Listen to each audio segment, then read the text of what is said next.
We are live. Welcome to the RedBlue Pod bonus number 2 for season 2.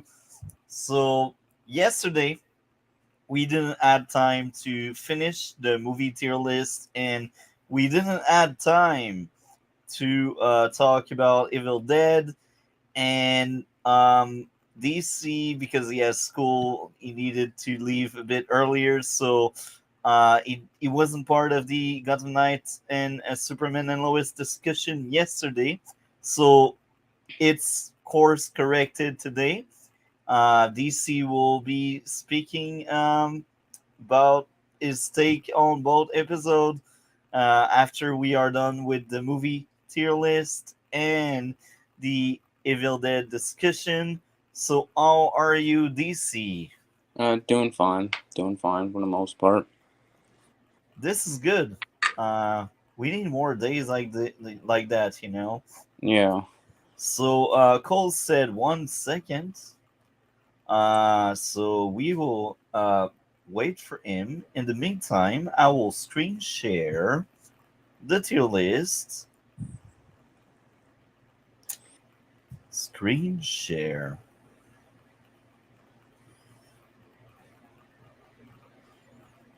There we go.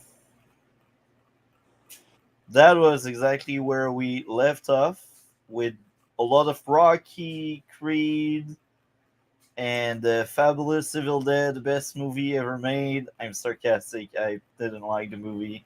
Like, all five movies were so rough. So, um, while we wait for Cole, I guess we can start off um, by speaking about the first movie that's left. We need to add it's Rocky Balboa. So where would you place Rocky Balboa? C. See, Yep. very interesting. For me, that would be I can't remember. I think I gave like that movie 8. So for me, that would be like IB low A. So we are waiting for Cole. And in the meantime, I will try to bring my notes about Evil Dead because that won't take too long. We finish um, the tier list very soon because there's like maybe 15, 20 movie missing. So that won't take too long. I'm all messed up, waking up early in the morning. Not for me. Um, so yeah. Um, so see for DC and probably low A for me. So as of right now, it would go in B because it's right down the center.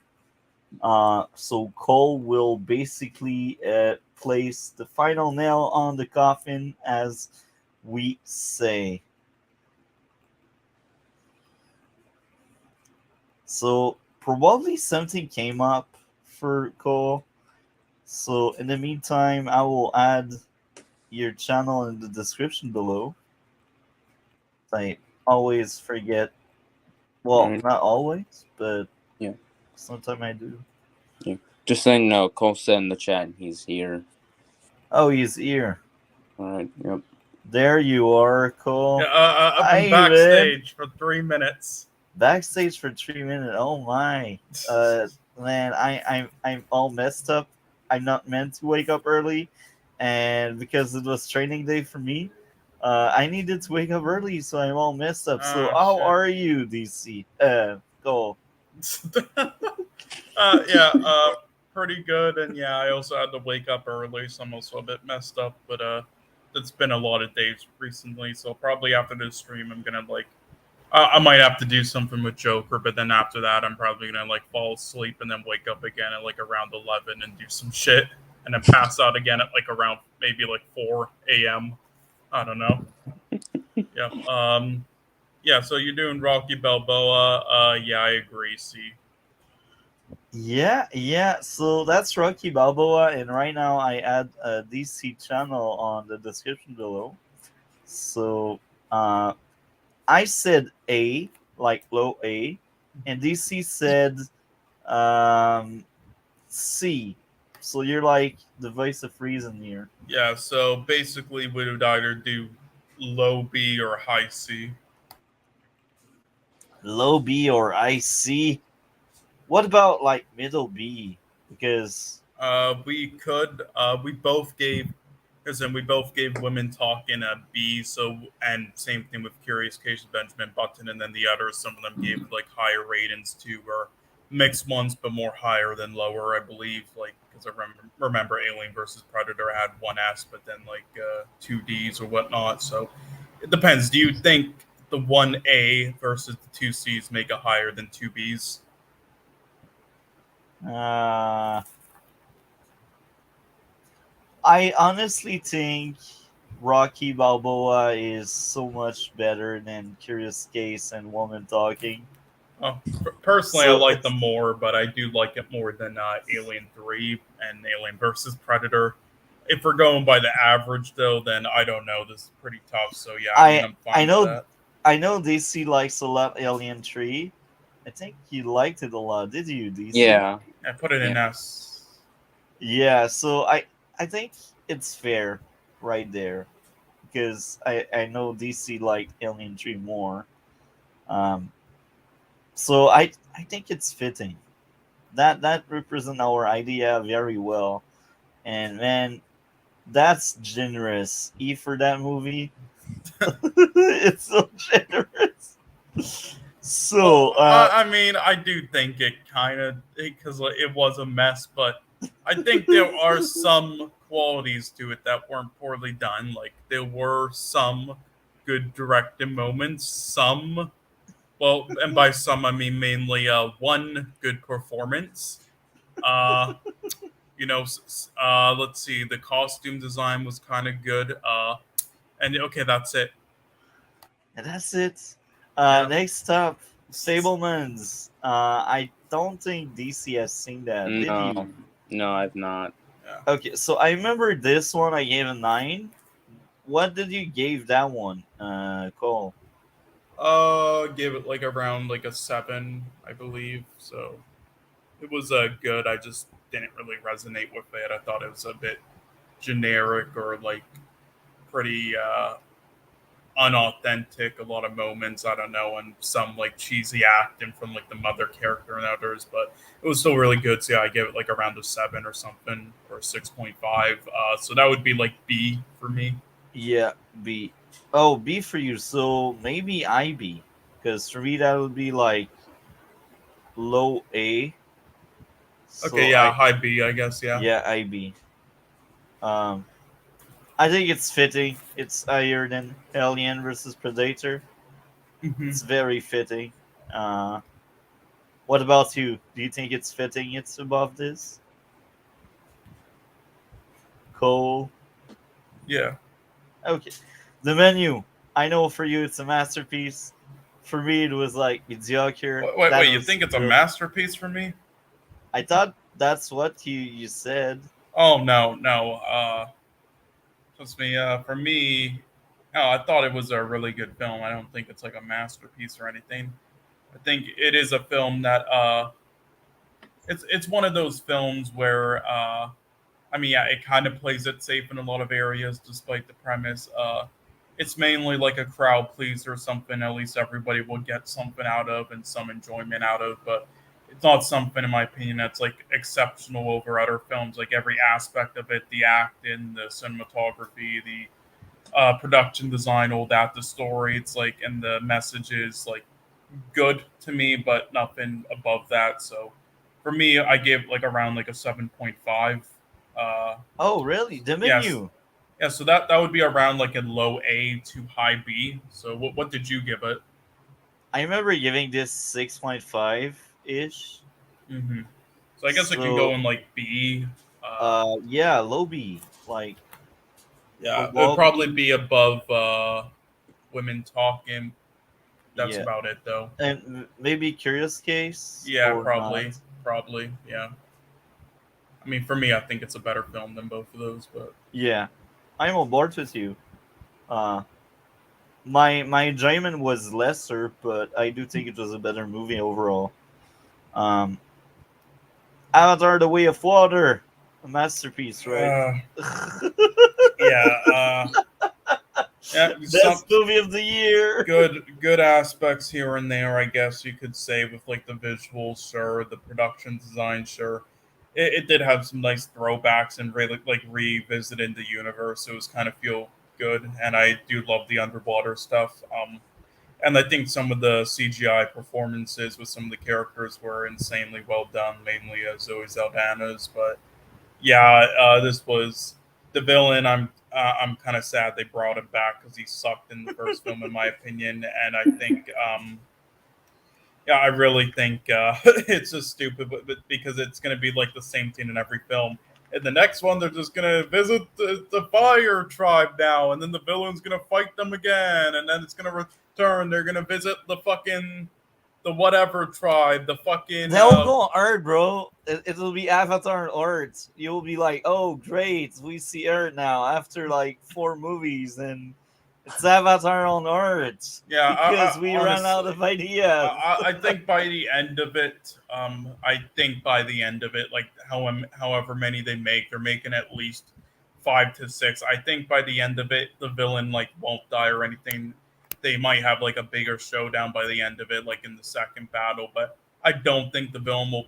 If they haven't killed him off completely in the second, then I don't see him like ever being replaced or being killed off. At least in the way of just a traditional fight. I feel like he's just gonna eventually like accept the world after like growing into it so much, and then either betray the other side and help them, and then like die in the process or not.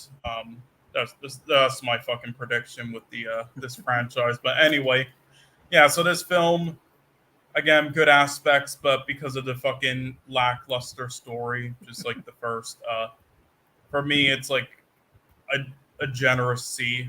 I'll say it's average to I'd say mediocre. that would be the best one in C tier, Yeah. but I not do. because it's amazing, just because C tier right now is not that Yeah. I great. mean, there are definitely films I like more.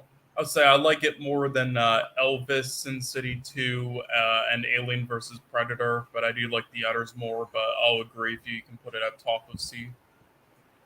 Okay, there we go. Oh, you know how I feel about that one. Just making sure, DC, you haven't seen Puss in Boots, The Last Wish. Haven't. No, I've not seen it. The last will was he on his deathbed. Oh yeah, it was like you. I remember it was a masterpiece for me. It was like equal to like Yeah, you like Pinocchio. what you gave it like an equal rating, I believe, but you like Pinocchio a little bit more. You said, Yeah, but yeah. For me, this is easily like A plus or even S. This was a ginormous shock. This is easily like the biggest shock of the entire year for me. It was just wow. If you haven't seen it, if you're like familiar with the Shrek franchise, Marvel, DC, and you haven't seen this yet, watch it immediately. it was a great animation movie, and I'm not the biggest defender of animation, mainly because I'm not driven to watch them. Like sometimes with my cousin and kids, I'm like, oh, I will watch them, but I'm not really invested. Usually, I'm just like I'm watching because they want me to watch it with them, There are and I so many amazing ones. You just and need to get and into it more. Yeah. and like Puss in Boots. I was skeptical when you suggested it for our podcast, and Yeah. I ended up like enjoying it a lot. Like I think this movie is actually better than a lot of live action, and it's one of the top movie we covered on the podcast. And the same goes for Pinocchio del Toro. I think I slightly liked more Pinocchio del Toro, but they are both like amazing masterpiece, hmm man. Yeah, and I think you So can put it above the Social Network at least because you were a little yeah. unsure with that one anyway. So now I'm torn apart. Um, I'd say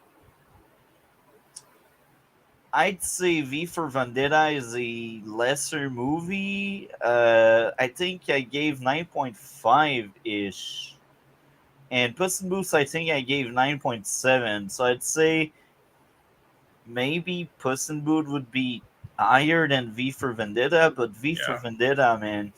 Yeah, Uh, for me, those two are about the same, but I do think Puss in Boots is the bit better made film, and then yeah, I do prefer it over the whale as well. So it would actually be third for me personally. like that. Oh, Yeah, yeah, man, but I'm fine if with you like the that. whale, if you like the whale more though, then you I can. I I think I gave both the same score, Hmm. and I'd say just because it's more action driven than the whale, I would rewatch this more likely than the whale, even if I really like the whale for a drama. Like the whale was a very compelling drama for me, and I really enjoyed the whale a lot, but Puss in Boots, man, it was a good action flick with animation in it. So yeah, I think it deserves to be there. Uh, so are you fine with that one there? Yeah. Okay, next up, Babylon. Oh my, uh, Uh, I I'll put already it. know where I would place it. Yeah. I What mean, about you? yeah, I have a lot of frustrations with it, and it is messy at some points, but overall, I mean, utter enjoyable moments though. It is like a well-made film, production design, acting, all that. But yeah, it definitely wasn't something that I was like too invested into. And I've seen a lot of films that like sort of do this like Hollywood like crazy coke fest like style like this of old Hollywood or like of like Wall Street and stuff. And also one of those type of films that does it better, which I think is amazing. We'll be covering soon when we do Scorsese's filmography, which was The Wolf of Wall Street. So, but I heard good things about the Wolf yeah, of Wall Street. it's like a better version of Babylon with a lot more like story moments to it as well, like in between the craziness. Oh, It's an amazing film, but it now you piqued is my yeah, curiosity. it is amazing. But yeah, with Babylon, I still think it's solid, so I put it in like low B, I guess. But yeah, I would place it like middle C. I yeah, remember giving like a 6 out of 10, and hmm, it was 3 hours, and I was like, this movie didn't need to be this long. And when movie are this long, I really hate them. The only movie this long I really liked was the Batman. hmm, I enjoyed a lot the Batman. That was one of my favorite movie ever. That was my favorite Batman movie for sure, hmm. and it was 3 hour. But when it comes to Babylon, man, and I needed to watch it in two watch. I wasn't able to finish it one shot. It just took forever to end, and I was like, parts of it are good and enjoyable, but man, most of it was just average at best.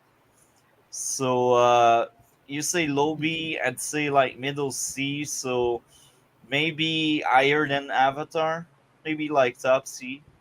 Yeah, I'd probably say top C because of that. Because we both gave Avatar, I believe, a C. Like in terms of enjoyment, I think the Way of Water I enjoyed it more, but Babylon is a slightly better movie. So next up, Yeah, this one I know DC has seen it, so we will yeah. start by asking DC, where would you place seven? A+. A plus for DC. What about you, Cole? Uh, yeah, this is a film I would give like around a 9.5 that I always like go back and forth on if it's like a 10 or a 9 for me. So I'll give it an S, I guess. But yeah, Me it's too. either S all the way. it's either like highest A plus for me or an S. So where would we place it? I know I'd place it higher than Social Network, but lower than V for Vendetta. Yeah, well, I think go when yeah, going off of so I guess we can do that, I suppose. Yeah. Do you agree with that, DC? Yeah, I agree. Okay, perfect. Creed 2. Um, let's start with you, DC again. Mm. Creed 2. A+. What about you, Cole? B. It's good. Just didn't really see. For me, that would be S. Mm, So because yep. it's S, A plus, and B, I'd say top A, That or you can do like low A+ if you want. low A plus. Yeah, low A plus. Yeah, you can just put it right there. Leave it there. Yeah. What do you think about that, DC? Yeah, I'm fine with it. Okay, that sounds right. Creed 3. Oh, it's a D. D for you. What about you, D? Cole? B. High B. I actually forgot. I know I didn't like that one as much as the other two, but I can't Uh, remember what I gave as a I grade. remember you did give it like a sort of. You gave it like around an 8, I believe. So 8 for me, that would mean it would be like mid A. So DC said D, and what did you say, Cole? High B. So I say mid B or maybe low B. Yeah, I think it would go like a mid B. Mid B, So yeah. I guess we would. I'd say maybe. Higher or lower? I think it would go higher than Rocky Balboa because that one we both just sort of like said B before that, but Yeah. or C even. So The first Creed, when Chillmonger was like, "Why didn't you give it a 10?" And I basically needed to explain him. I only gave 210 on the podcast. yeah, Where would you place it, DC? S. Or S. yeah. Oh, I like that. yeah. What about you, Cole? For me, it's either low A+ or high A. For me, it's S as well because I Okay, remember giving a okay. 9.5. I'll give it an A+ actually. The more I think about it. So, um, higher or lower than social network? Again, all of these are pretty much going to be higher than the social network because I remember Yeah. you saying like the social network, you forgot exactly which one, like what type of 9 you gave it, so you just like Yeah, I threw it in forgot if there. it was a 9 or a 9.5. Yeah, That's a yeah. fact. So unless another one like barely squeaks in, the social network will be the lowest. S. Yeah. Okay, next up. This one is Rocky. Can't see shit. Rocky Tree, I think. Mm, Yeah, Uh, I wait. I think we already Rocky yeah. Tree. Yeah, we already covered Rocky 3. Oh, so this is Rocky 2 4. or 4? Actually, I think it says Rocky 5 if I see that right. If you see Mm. it, if you look But the closely at it. but the poster is a Rocky 4 Yeah, because that Rocky 4 has that one poster where he's wrapping up his hands and you see two Rocky 4 yeah. is there. So that would be Rocky 2. And I Mm, messed up because I also named that one Rocky Balboa. So that one is probably Rocky 1, Rocky 2, and Rocky 4. okay. mm. But So where's yeah, 5? uh, well, what I said, Rocky 5 is the first one there, isn't it? If you look at it closely, it says 5 on the first poster there. There? Yeah, like look at it. Look at the number. You're right. So that would be 5. Wait. I think it might have already covered another Rocky film. You just don't remember. Like I see. Let's look at this. I guess. We covered Balboa. We covered 3. So 1 and 2 and 5 are missing. Mm. Okay, let's go down and see that again. Yeah. So well, there's okay. So five there. We can count Rocky, the second Rocky Balboa there as like the first one, I guess, and then we have four. So yeah, two is missing. But the thing is okay. Here's the thing. What we could do is since we I'm kind of shocked. no, I was here's the sure it thing. was No, there. all we don't have all of like the Evil Dead films on here anyway. We only have the most recent ones, and Yeah, we haven't technically reviewed those yet. So what we could do is we could just save all five of the Evil Dead films for the next season tier list that we do. So we can just use those as the missing Rocky ones, or the one missing Rocky one if you want.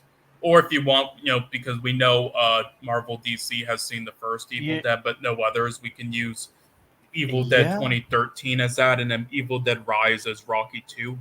yeah. That sounds like a plan. Okay. So we will actually place Evil Dead like Evil Dead, but Rise will be a Rocky.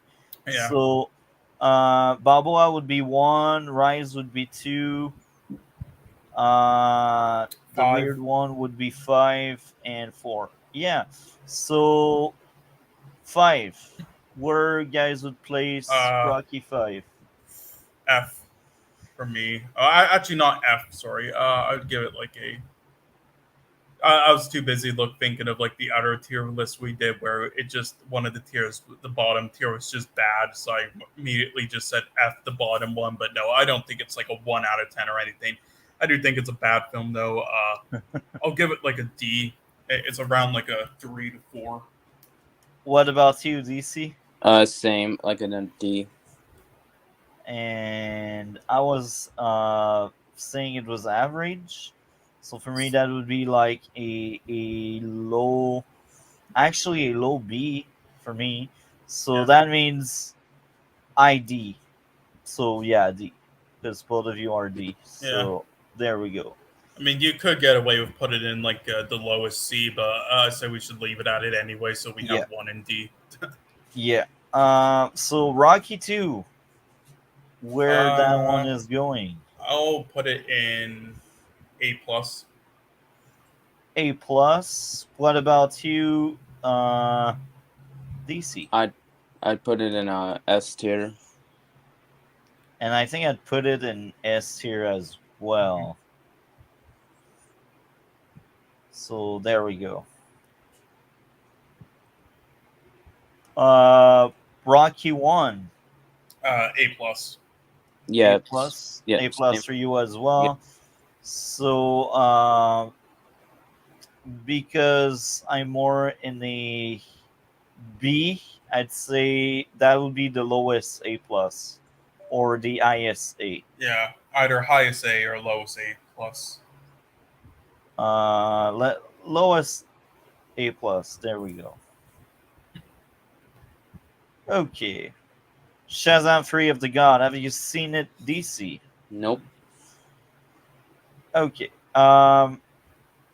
So Cole, would you place it like side by side with the first Shazam?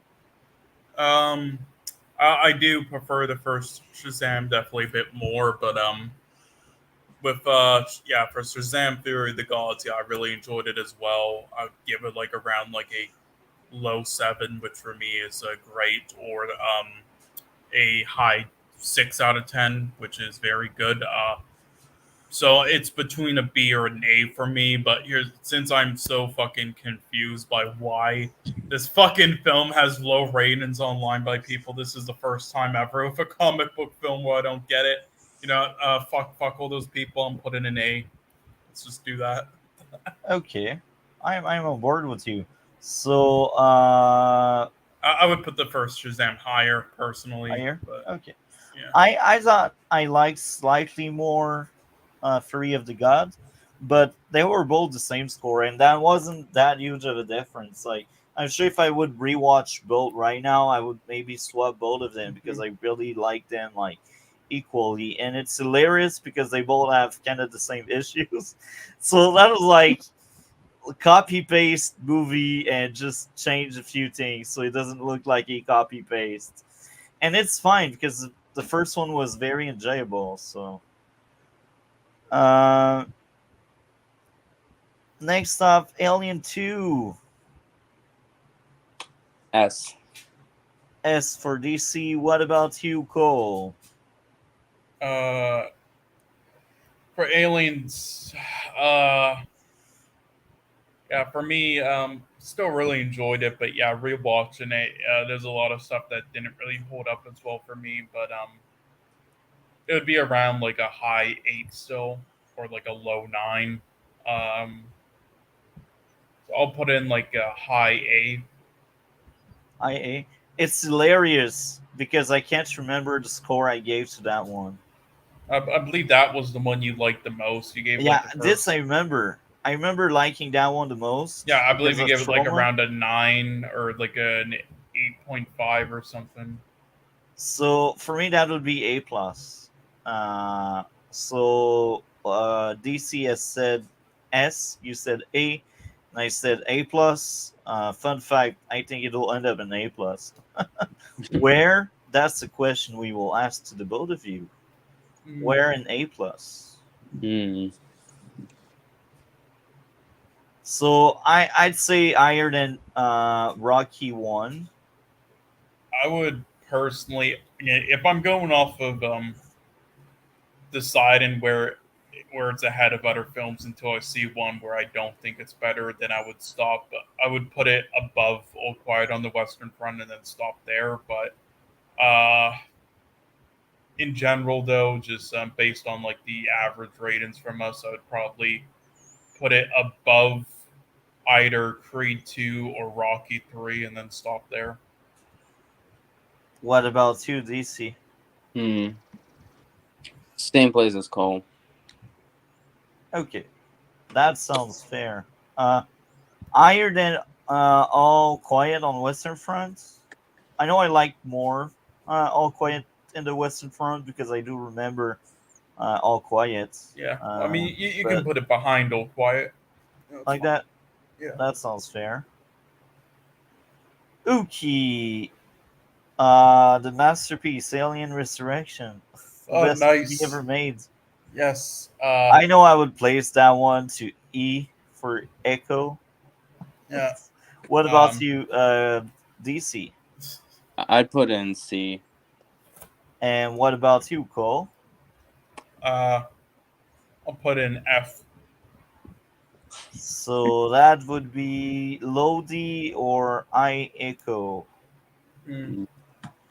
I'd say I Echo. That was trash. Burn it to the ground, man.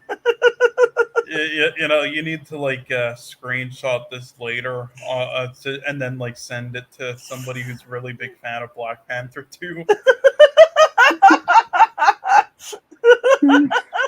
Oh. I just don't see how you can be a fan of a movie that kind of forced me to changing my way of grading stuff. I've never seen a movie having so many issues. For real. I'm not joking. Oh Black god. Panther Forever is an aberration. It should not exist. Whoever approved it should be fired. Uh, Rocky 4. S. What about you, Cole? Mm.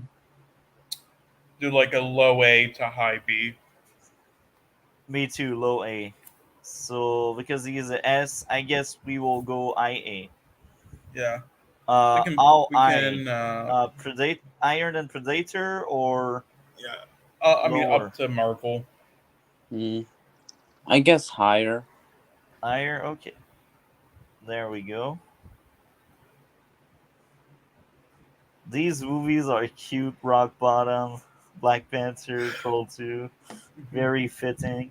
Have you seen Black Swan, DC? No. Okay. Um. Okay. So Black Swan, Cole, where would you place it? S.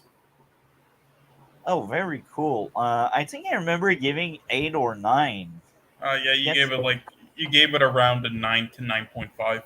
I can't remember. So Yeah, you said you weren't a big of a fan of the like either the first or second half. You said yeah, you didn't. actually, yeah, I think I remember my issues. Like the early part took like forever to start, and Yeah, when the movie started picking up, I was kind of hooked by it.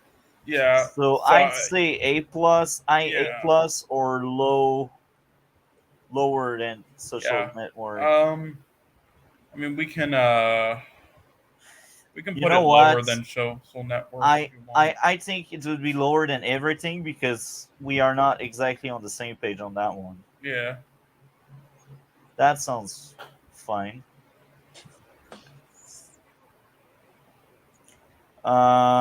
Alien, the first one. I remember disliking it. Uh, Uh, what about you, Cole? uh, Either high A plus or S. A plus or S? What about you, DC? S. Okay, so for me that would be more of a C. So A plus or S. That means low A plus or IA. I guess we can put it in A plus. Okay. We can put it. Let's see. I know the Rocky one was about the same that we gave it, but I know you gave it a higher rate, and then Yeah, I like more Alien. So Rocky. yes, yeah. So you can put it behind it. Yeah. I remember giving Rocky 1 a 7. Okay, Evil Dead. That's the controversial one where I Yeah. think Cole will like it much more than the both of us. Yeah, so we So, haven't so even reviewed this yet, but yeah, we're doing the this is the original one. So yeah, yeah. this will be interesting. This is the first time on a stream where we'll be kind of revealing our ratings before doing a review. So Well, this will be we fun. don't say the rating exactly. We just say which Yeah, letter. Okay, yeah, which but letter? yeah. Well, anyway, for this, Which letter? let's see. An A plus for me would be like around a 9 or 8 out of 10. So I guess an A plus. A plus. For me, that would be E for Echo or low D for Delta. One of the two. Hmm. What about you, ZC? Um. E. Echo. Okay, so A plus for Cole. So that means like I C low B. I C low B. What you guys are Uh, thinking about? what would you say, Marvel? Hmm. I. Hmm. I guess high C. Okay. Uh, I'd say looking back, I would say it's better than Babylon. Babylon gets worse as we cover other movies. Predator 2. Did you have seen it, Nope. DC? No? Nope. Okay. Cool. Where would you place that one? High B.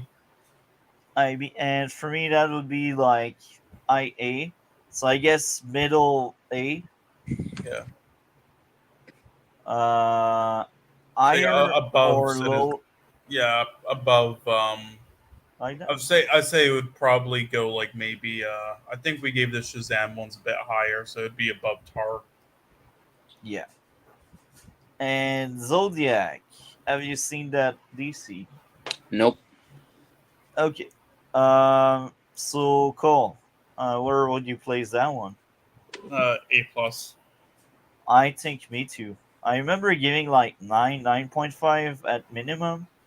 So that yeah, that's Yeah. like I don't know. So I before A you said you plus. really weren't a big fan of like biopics because you like more. You don't really like like true stories. More like like unique like I like fictional things. create. Yeah, I like when people create stuff. Yeah, but so yeah, would you say this is your type of biopic though? If you're gonna watch some, Um, I think the biggest reason why I kind of enjoyed it a lot is because it was police driven.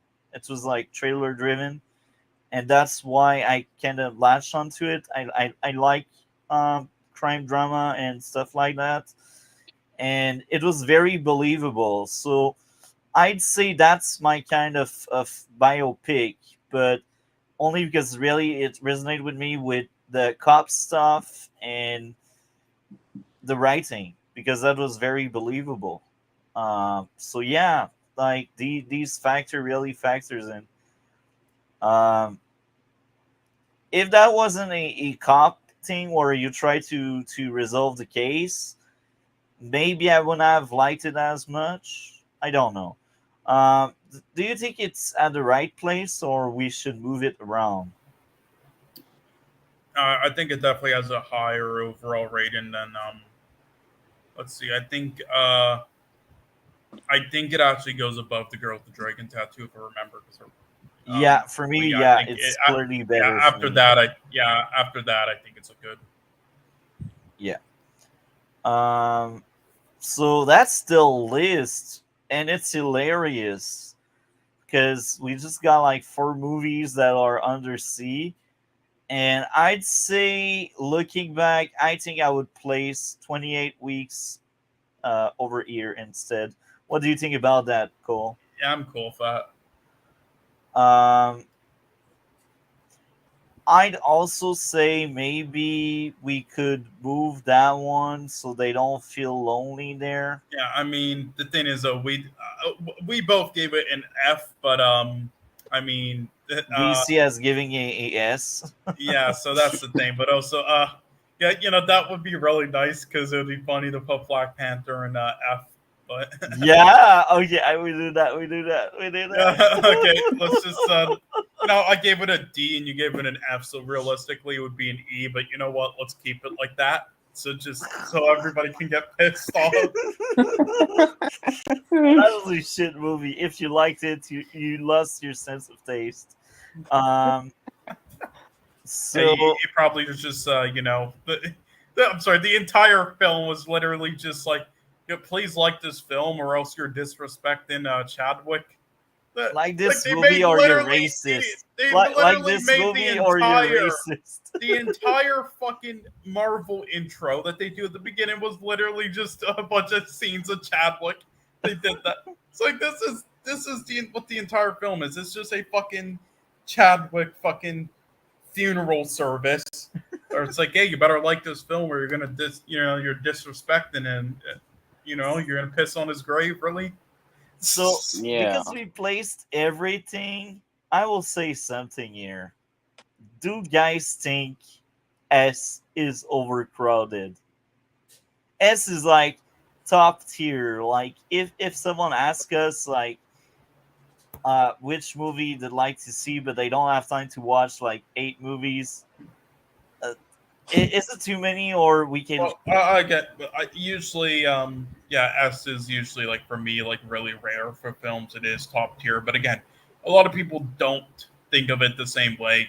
Like I know Marvel DC gave a lot of S's, so I mean that's fine. But also, the thing is well, like the average, like again, there's like 25,000 films that release per year.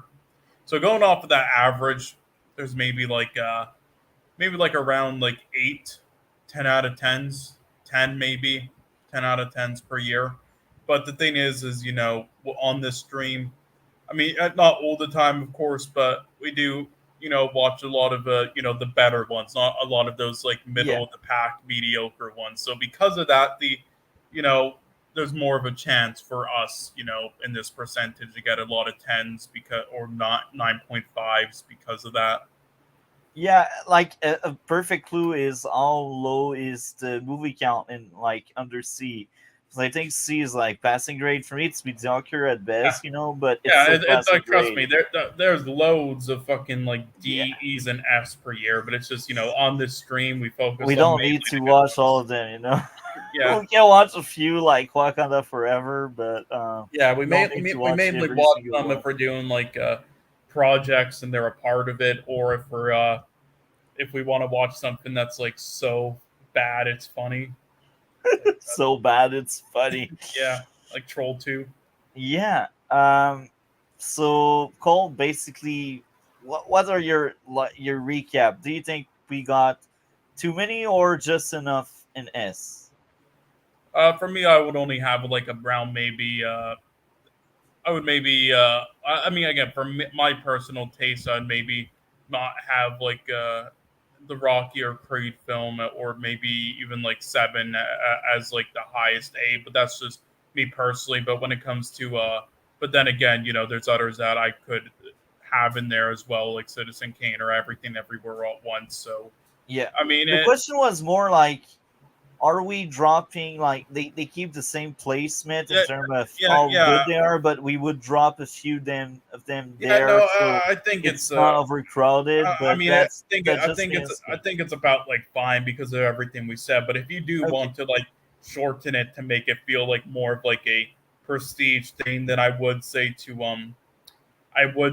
put the yeah, Social Network and the Rocky 2 and Creed I in will the high ask say pluses. DC what is his take on that Mm. first. I will look into it after. So, what's your take? Do you think it's overcrowded, DC, or you think it's fair that we got that many movies in S tier? I think it's fair. Okay, so guys both think it's fair, so we leave it that way. So, take your snapshot, everyone. Keep in mind, Black Panther Wakanda Forever was a disaster that I truly hated.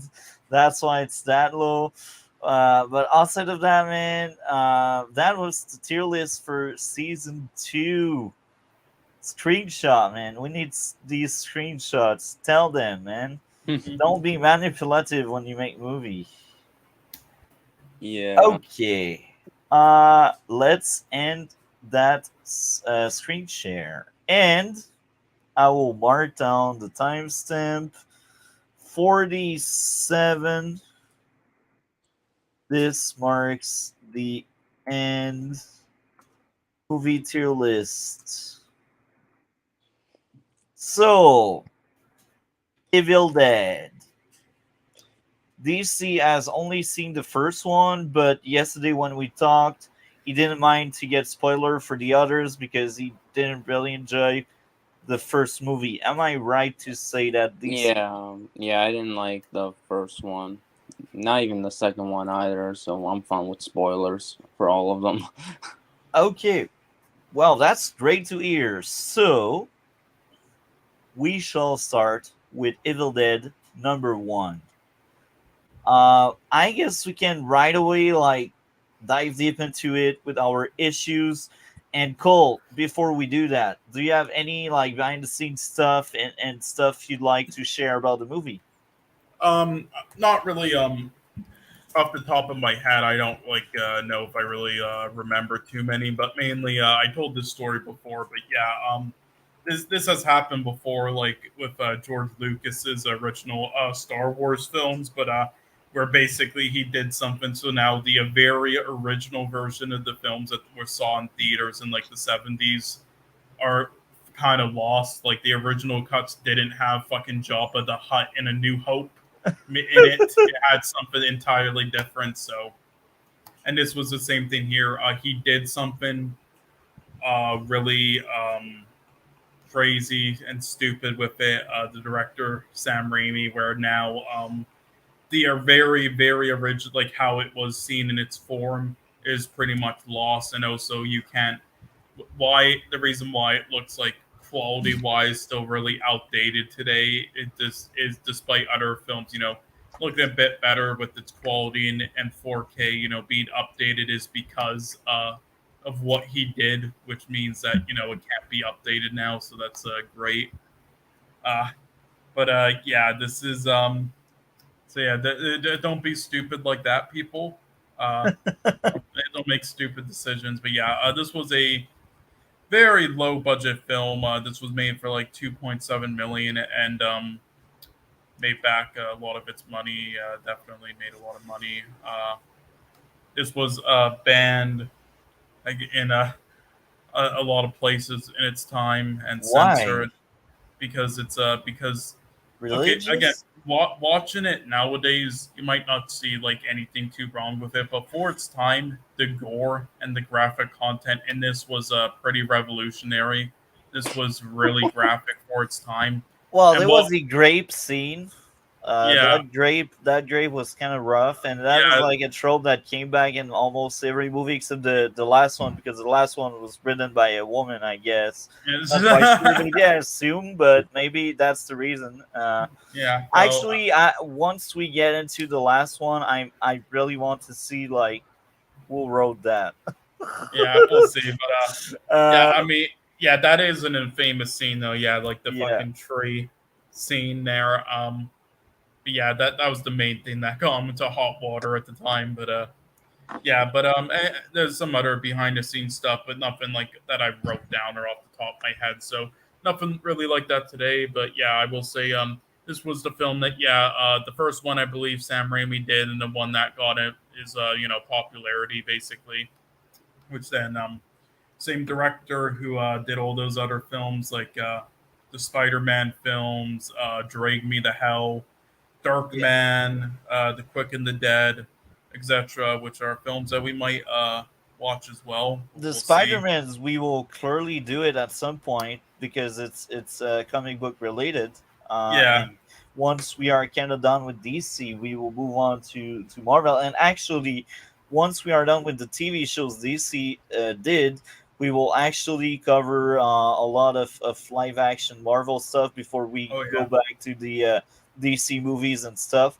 So yeah, like that's the Spider-Man, the original trilogy in 2000. It's clearly part of the podcast eventually. Yeah. Just please tell me we're not going to cover No Way Home. Just no. We will Well, I will. we Oh, Don't will worry. cover every single Marvel and DC stuff, man. That's part of the fun, you know. Yeah. oh. Anyhow, You didn't like it, No, oh, you didn't like it? No but you Way still Home. can't share your thought. You have seen it, right? Yeah, I've seen it. Worst superhero movie of all time, and it's actually one of my least favorite movies. It's actually like just as bad as the other four movies that I literally would put as my number one worst movies of all time. But yeah, we will cover that eventually for sure. I need to see it at the fully because I already said like at least twice the backstory, but I've seen the first half an hour. I passed out drunk, and I woke up in the last half an hour, and I realized, oh, there are three Spider-Mans there. But I have no clue on what happened in between. Actually, I have clue because I have seen lots of people talk about it, so I probably got spoiled, but I don't even remember. So I'm It's fine fine. on that aspect. But yeah. Anyhow, though, when it comes to this, so yeah, very indie, low budget film basically that he made when he just got out of school, basically. And now again, watching it today, a lot of like people, especially younger audiences, might not understand not only like how it was so disturbing for its time because the practical effects and makeup are kind of outdated now and all that stuff, but for its Well, time, the that the stuff, grape scene, I will admit, the grape scene can still be disturbing in yeah, 2023 yeah, because but like rare are the yeah. movies that address that. Hmm. And I will admit, like I didn't mind they took it away in the final one because we have seen it many times. My Yeah. issue is more like what they did with other stuff, but we will dive deep into it Hmm. once we get Yeah. there. Well. But Yeah. Well, here's the thing. It's not just. I still think for its time it was outstanding there, but it's not yeah, just that. In my opinion, it's the fact that many might not understand like what the film was sort of going through because a lot of people might watch this and say this is just a stupid teen slasher film with like monsters from the undead or whatnot, and it's like, well, why are all these characters doing stupid things? But the thing is that the film was pretty much going for sort of like a self satire type of thing. So all the things you see in the film, like the characters doing stupid decisions, acting ridiculous, like when Ash was just like giving his friend water, even though he was clearly dead, and saying that line. It's like that. Yeah. That was all intentional because it was kind of like going for like a self satire of like these really like campy screwball like stupid like teen slashers at the time because they were just getting into like popularity at this time, and it didn't go completely that way. It was also a little serious at points, but for the most part, yeah. And also, there was really nothing at this time that was like really seen when it comes to like the monsters called the Deadites. It was pretty revolutionary for its time as well, and insanely creepy, and with like the attic set piece and everything, and with the book, it was insanely well done for its time, and I think it really still holds up personally.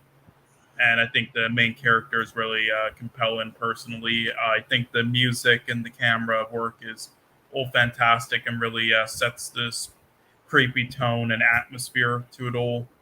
Yeah, I think definitely Ash is definitely sort of like a horror icon in my opinion, and I really like him in the later films. But yeah, to me, I'm curious to see what your flaws are with it. But to me, I really respect this film for its time, though, and I think it still holds up well. There are again some things that don't obviously. There are shaky things here and there for sure. With the So but I will mention something because you mentioned it's a satire, it's self-aware, and it uses lots of trends. And even if it does that, for me, like the first movie was only listed as horror.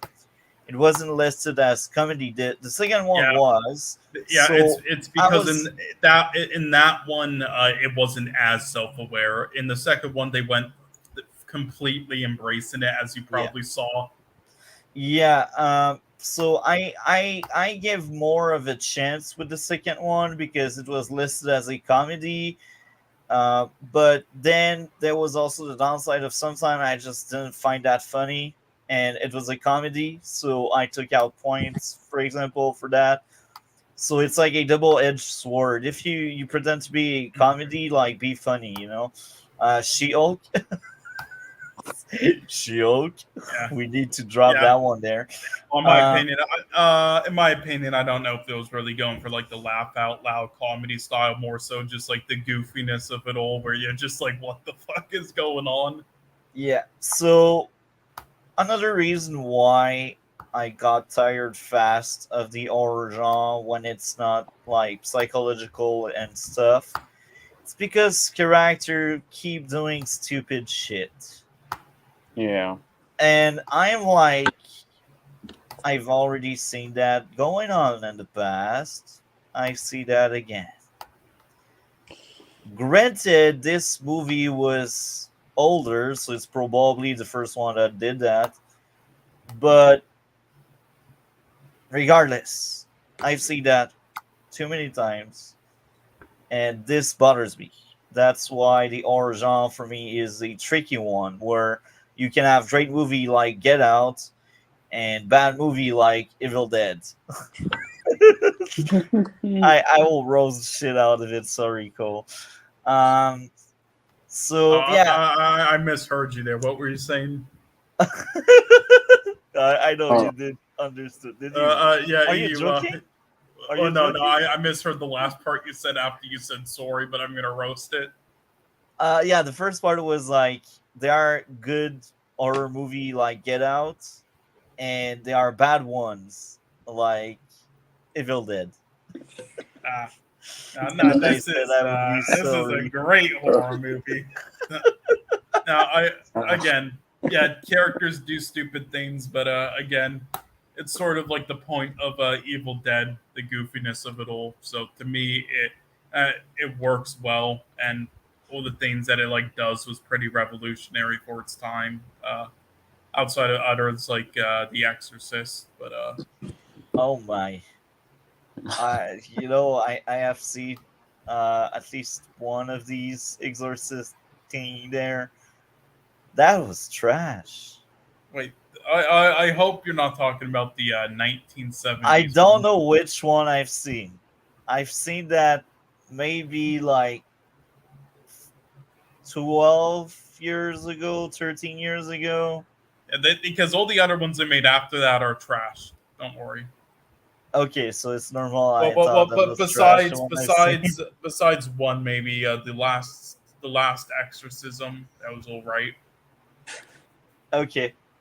Um, and that's funny because usually when I was a teenager, like 13 years ago, I liked everything I've seen. And the Exorcist movie, I don't know which one I've seen, but that was the first time around. I was like, that movie was bad. And I had no taste. Like I like so many trash things back in the day, so I can't imagine me watching this shit again. Um, so yeah, I guess I will let DC go first with his issues because I probably have more than you, DC. So All what right. are your issues? Okay, so my issues are actually similar to yours, multi-topic talk, and all right. So I think my biggest issue was how stupid the characters were, is especially Scotty. It's like the thing I find stupid was how they are in a paranormal or a haunted cabinet, yet it takes 50 minutes 50 minutes in the movie to realize they should get out of there. 10 minutes. Yeah. That's my notes. Oh, but when I was watching the movie, I was checking the time, and it got when when Ash came with the idea of leaving the cabinet. It was like That's 50, probably 15. Yeah. yeah, 15 minutes into it, and I'm like, you can't tell me you can have characters this stupid, especially college students. Um, Well, that's kind of is also kind of mocking college students in horror films, so that's why they're so stupid. but still, no. I just don't think anyone would be that stupid when it comes to like a haunted house or a haunted cabinet. Maybe that's just me, but Well, it yeah, No, was. that's not just that's you. why I'm with that you, bro. that's why it was mocking it though, because all the horror films back then did that with all the college student characters, so it was kind of mocking that by going to the extreme with it. But even today, they still keep doing this. That's why I truly hate our genre. Yeah, and yeah, that's why it holds up so well with them mocking it. And again, I can understand if you don't like what they did, but it was intentional though by them. It wasn't just like the characters happening to be stupid because of like bad writing and acting. Yeah. Yeah. What else, DC? Other issues were other issues. I just hate how I think I hate the character of Scotty. I think he was like the worst guy by far, and he was such a dick. Like you know when Ash goes down the basement, you know exactly what's gonna happen. He's gonna do Sky's gonna do something stupid, like probably scare him off or something like that. And literally when and literally out of everyone, when Carly or wait was or I Cheryl, can't remember their names. For me, they are Teen 1, Teen 2, Teen 3, Teen 4. I think one of them was Cheryl or something like that. But yeah, when Cheryl, Ash's sister, comes back and is screaming and panicking, he's just an overall dick and doesn't try to support her. Like, wow, wow, what a good friend. Clearly, like, it's like you have one of your friends screaming out of nowhere, and yet you have no idea, and yet out of all the things you decide to do is not comfort her or try telling her to calm down for a bit. Wow, just wow. Big Other things, brain, man. exactly. Yeah. Other things, the demons. I thought they were average. I mean, they weren't like bad, but still, no. I mean, when you have characters that are so retarded, it kind of becomes tough to like not see why. And oh man, That was rough, man. I can tell by the sounds of your voice yeah, and by it my was so notes. rough. It was so rough. Um, it was so rough because I'm like, bro, how can you have characters this stupid? That's my question. Like, Because script wants them to be like that for script to yeah, happen. yeah, yeah, yeah. Anything else? I think that's about it. So, my notes. 10 minutes in the movie. The group should have seen red flag on when they were with that creepy drawing. I can't remember what I refer to because I've seen all of these 5 movies like really in a short span of time. So I can't remember what I refer to, but that's really early in the movie. The guy thinking it's a good idea to go in the basement. Amazing, big brain. Exactly. Um, Scotty, predictable prank. I've seen that coming. You have seen that coming. Cole, I've seen that coming. The script, I've seen that coming. And now Cole will defend it by saying it's part of the satire. And I get your point, Cole. Well, it But as is. I was watching, I Listen, was on the mindset to roast the shit out of the movie. listen. If you don't like Evil Dead, then that's fine. If you just don't like this type of thing, but it is intentional. So you can just say you don't like it and you think it's stupid. But you can't call it like bad writing. I would say, but you can call I it haven't stupid. said it was bad writing. I Oh, no, just didn't no, no. like it. I know you didn't. I'm just saying you can just say you Yeah. hate it though and think it's stupid still. Yeah. But in the other movies where they take themselves more seriously and when they try to do something Well, that wasn't done in my before, opinion, there's that only was shit. well, in my opinion, there's only one film where they take themselves a little too seriously, and you can guess which one that is, and that's why I don't like Rise. it as much. Yeah, Rise. yeah, Rise. Rise. yeah, Rise. yeah, Oh my. I'm telling you, once we get to Rise, man, I need yeah. to see Because the way yeah, because this movie. 2013, I actually don't think they did, and I'll say why. I think 2013 was my favorite of the bunch because I Yeah, was kind of, I think, I 2013 could is be wrong. underrated. It did what the original Evil Dead this one did, but in a more modern day sense. A Yeah. modern day like cliche, cheesy, like satirical horror way of like what their tropes in the Yeah. 2010s are with the like the cheesy music and such.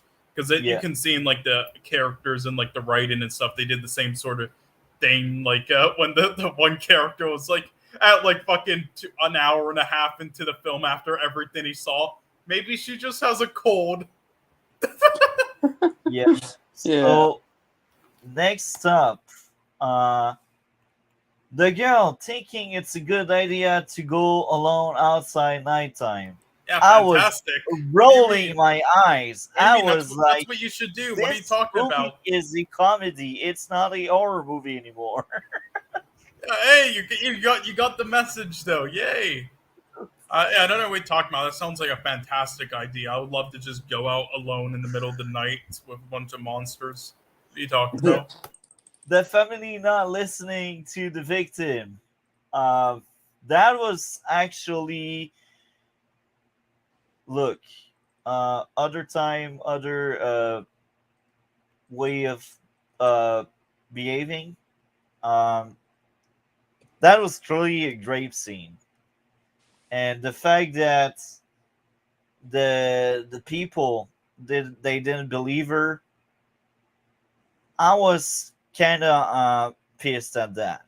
Um, we know Me Too and stuff. We know GD and Amber Heard, and we know that there are true victims out there. And the fact that this movie treats rape as some kind of meme and the family don't really believe the victim really bothers me, uh, like on the personal level there. I think that wasn't appropriate. Well, wait, So what part of it do you not think is appropriate? the fact that the people think she's crazy and there was nobody outside and stuff like that, like right after Well, she got raped, in fairness, so that is like accurate for its time. Yeah, I guess. Like it wasn't saying like a good thing that they weren't believing her. They were saying it in like a bad way. Like they should have believed her. Yeah. Um, so after that, we got both character leaving with the car. What did he left the eggs on the ground? Because plot wants him to do that. That's later on, I think. Why going outside nighttime to bury the zombie? Thinking it's safe to help the girl. Thinking it's a good idea to go in the basement when he is injured. Oh my. That was rough, man. Uh, it loses a point for being very meta, uh, because it fell into a classic horror trope. Characters do stupid things for the plot to happen, and you already said it. I said it. That was the idea, to laugh at these really bad horror movies, but yeah, it just didn't That resonate that that and well the do with really me. disturbing stuff. Yeah, so enough issues. Did you add any like DC? Mm, I like the performances, and I like some of the gore, and I like how dark it can sometimes get. But apart from that, no other positives. Do you not like the climax of the film where he like enters that world? No, because at that point I lost complete interest in the movie. I just wanted it to be over. I feel you, DC. That's how I felt after seeing each single one. I'm like, there's 5 of them this week. I'm gonna die Yeah, before yeah. I see Well, this listen, this is why I decided because again, Evil Dead Rise, I wasn't a fan of it. We'll get to it, but it was considered highly rated this year, and I said, Oh anytime there's a my. film, yeah, anytime there's a film that's considered highly rated from this We year, need we'll to watch. roast the shit out of it. Yeah, we'll watch it. Well, I didn't hate it, but I didn't really like it much either. We'll get into it, but yeah, anytime there is in 2023, we'll watch it. Because we're gonna try to like watch as many of 2023 ahead of time, Yeah. and that was one of them. So that's why we had to do the franchise then before it, and I I knew in advance this wouldn't be your type of thing. Yeah.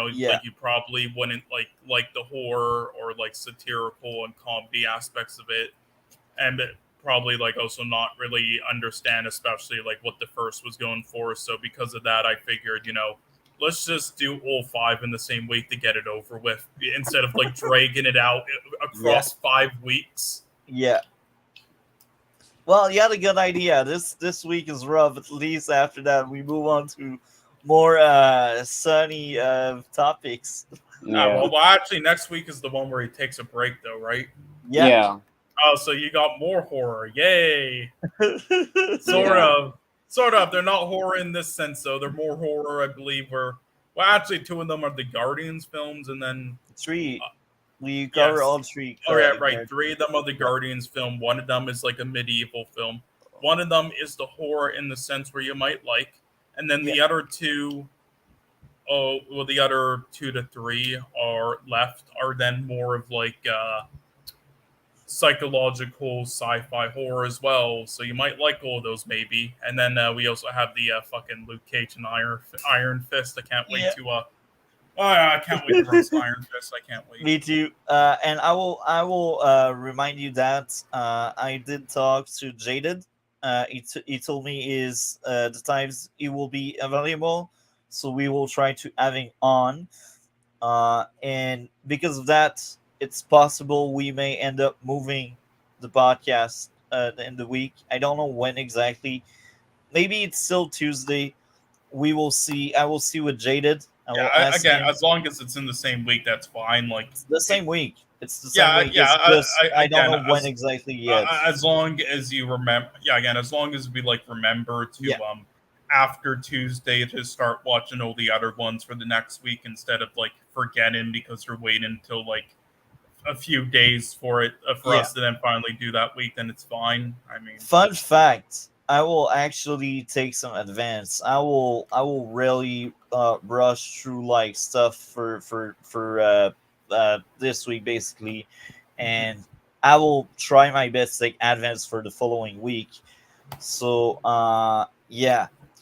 Um I guess now we can move on to the stuff we liked. I mean, I pretty So much said everything, so you guys can go. DC, did you Yeah, wanted yeah. to He add said more? his, but I The think Yeah, yours the about it. acting.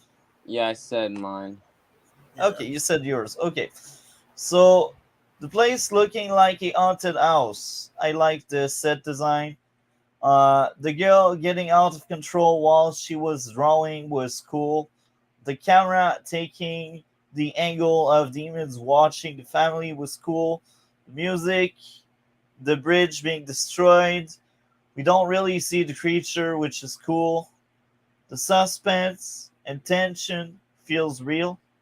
Sound effect, Scott's death, main character having the struggle to kill or not his girlfriend, and that's something that kept coming back, and that's one of the few things that kept coming back, and I wasn't getting tired of it. The music, the main character burning the book. I quite like these aspects of the movie, and as I said, I see where they were uh, going for, but I wasn't the biggest fan of the idea. So, out of 10 for me, it would be a 4.5. What about you, DC? A 4. And what about you, Cole? Give this about a 7. Okay, 116, Evil Yeah, because Dead. out of these, this is definitely the lowest out of the originals, and it is definitely outdated, but I still enjoyed it. Yeah. Yeah, So next topic, Evil Dead 2. So, is it? Have you seen the second one, DC? only parts of it, and just quickly Okay. up with it. That's fine. We can you only had see like the first one at the fullest, you know. So Yeah. now, while I pull out the notes, you can start Cole. Yeah, so this one, again, in the first one, it was like a self satire, but a part like 50% self satire, 50% serious, like campy horror like that, with low budget indie thing. Now, in the second one, they decided to just completely go nuts and make it just a straight up comedy as well, but not in the laugh out loud sense, like She Hulk was trying to go for, more in Yeah, just like the goofball sense, like what the fuck is happening, even on screen, where you're just like, holy shit. And yeah, so this is what the second one did. It takes place right after the first film ends, and yeah, there's just like in the first one, there's a lot of stuff I really like about it, and like the practical effects, the performance by Ash was amazing in this, in my opinion. The set design, all the interesting things they come up with was really cool, and all the fights. But yeah, it was done a lot better in this one as well, and with the higher budget they had, and the cabin area is so awesome, and there's a lot of you know, there's a lot of other films and also just pop culture stuff that like references a lot of things from this film, and this is why. And then yeah, all the goofy moments I thought were all great. Like nothing that like made me like laugh out loud, but it wasn't really going for that. Just like to like surprise you, and I really enjoyed it. Like it took full advantage of. Like it knew this was an older film and it had outdated effects that would look outdated in the future, so they took advantage of it and then purposely like made it even more outdated intentionally to make it look goofy as shit. Like when he was flying in the air with that green screen, they yeah, purposely then made him do like cartwheels like that. And then yeah, the fucking scene where it was that chase scene was hilarious. And oh, there's many moments in this film, and with the fucking hand as well, which is then how that originates with him only having one hand there that he uses as like a weapon with the artificial things. yeah, And yeah, the editing was also an improvement in this as well, and the camera work was definitely an improvement in this. pretty much everything was an improvement in this. And the self satire bits that are also in this still, yeah, really good as well. Like they introduce those other characters that are also just like satirical versions of like common people you find in like slasher films, like just the basic hillbilly character who always does dumb shit. And Yeah. and when he got fucking stabbed, and she kept accidentally hitting the door on him like 8 times. That was pretty funny. And then also they give a lot of lore stuff to it that they branch out more of it, and with the Book of the Dead and the lore stuff in this versus the first film, and it's all really interesting to me, and yeah, really infamous now I would say. Also this is like Joker. Yeah, Joker really loves this franchise, and he's met like Bruce Campbell, person who plays Ash, many times, and yeah, his house that he has with his husband, he's designed like it to be like completely like Evil Dead themed, and he has like his own Book of the Dead he made from scratch. Really? Joker Yeah, Corner? yeah, he's like designed his whole house to be horror themed. Like he has a chandelier with like a skeleton head on it as a chandelier. Yeah, it's just like You horror know themed what? everything. Do you think Joker Corner enjoy like the horror genre in general? Oh yeah, he loves horror. So because of that, like maybe Mardown as a side note, maybe that could be interesting to having on. Like next time we cover some horror stuff in the Yeah. future, that could be interesting because I remember seeing him on MSK channel a few times. And I can enjoy the stakes. Yeah, well, again, if you're in his So like Discord on like Joker's Corner and also his frightful film thing, they're gonna start that up soon. And yeah, he's gonna do a bunch of videos about all sorts of like horror films, and he's talked about it many times. And also like other channels that discuss it, and with like actors from it, and gonna say his love for it and all the horror films that inspired him and everything. Probably get to interview people from like Bruce Campbell and such. So and Odd Take Tuesdays. I've also seen him a few times on MSK channel and on Chillmongers. He's usually busy, and he doesn't like if you try to like Okay. schedule a certain time with him outside of some stuff that he like some streams he does with K-Dots, he probably won't be able to hold to it because he's pretty busy. It's just when Okay. he's not busy, he'll then just like randomly like say it like, yeah, I'm not busy anymore, I can do it now, blah blah blah. Okay. That's good to know. So the tangent is kind of over. Let's keep going. Do you have anything else you'd like to share before I move on? Uh, and um DC, if you want to share anything that could be interesting, but you haven't seen full movies, so you're more like a listener and laugher. Time by time, you will laugh at our takes and what we say, but don't hesitate to add more, man. All right. Only for the second one. The one thing I question, I'm not sure if, and this is something I kind of wanted to hear your guys' thoughts, but you remember early in the movie and early in the second one where Ash plays a tape recorder. Doesn't he immediately get PTSD from it, or should not, or because I don't remember him suffering PTSD from seeing a tape recorder talk about demons and him immediately thinking back to the first film. I actually forgot.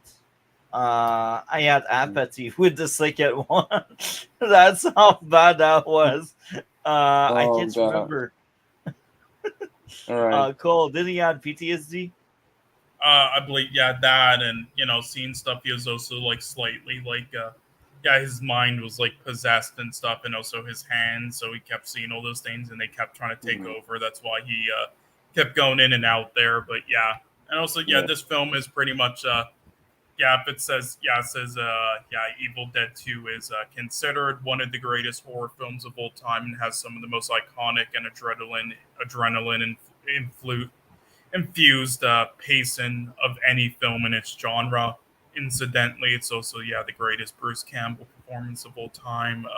There's no one on earth who could have played Ash as Bruce Campbell did. Yeah, that's what just a little note there, I guess, from some article. Yeah, that's apparently what a lot of people think. So yeah, and also along with Sam Raimi, the person who also like helped him with the script writing was this guy called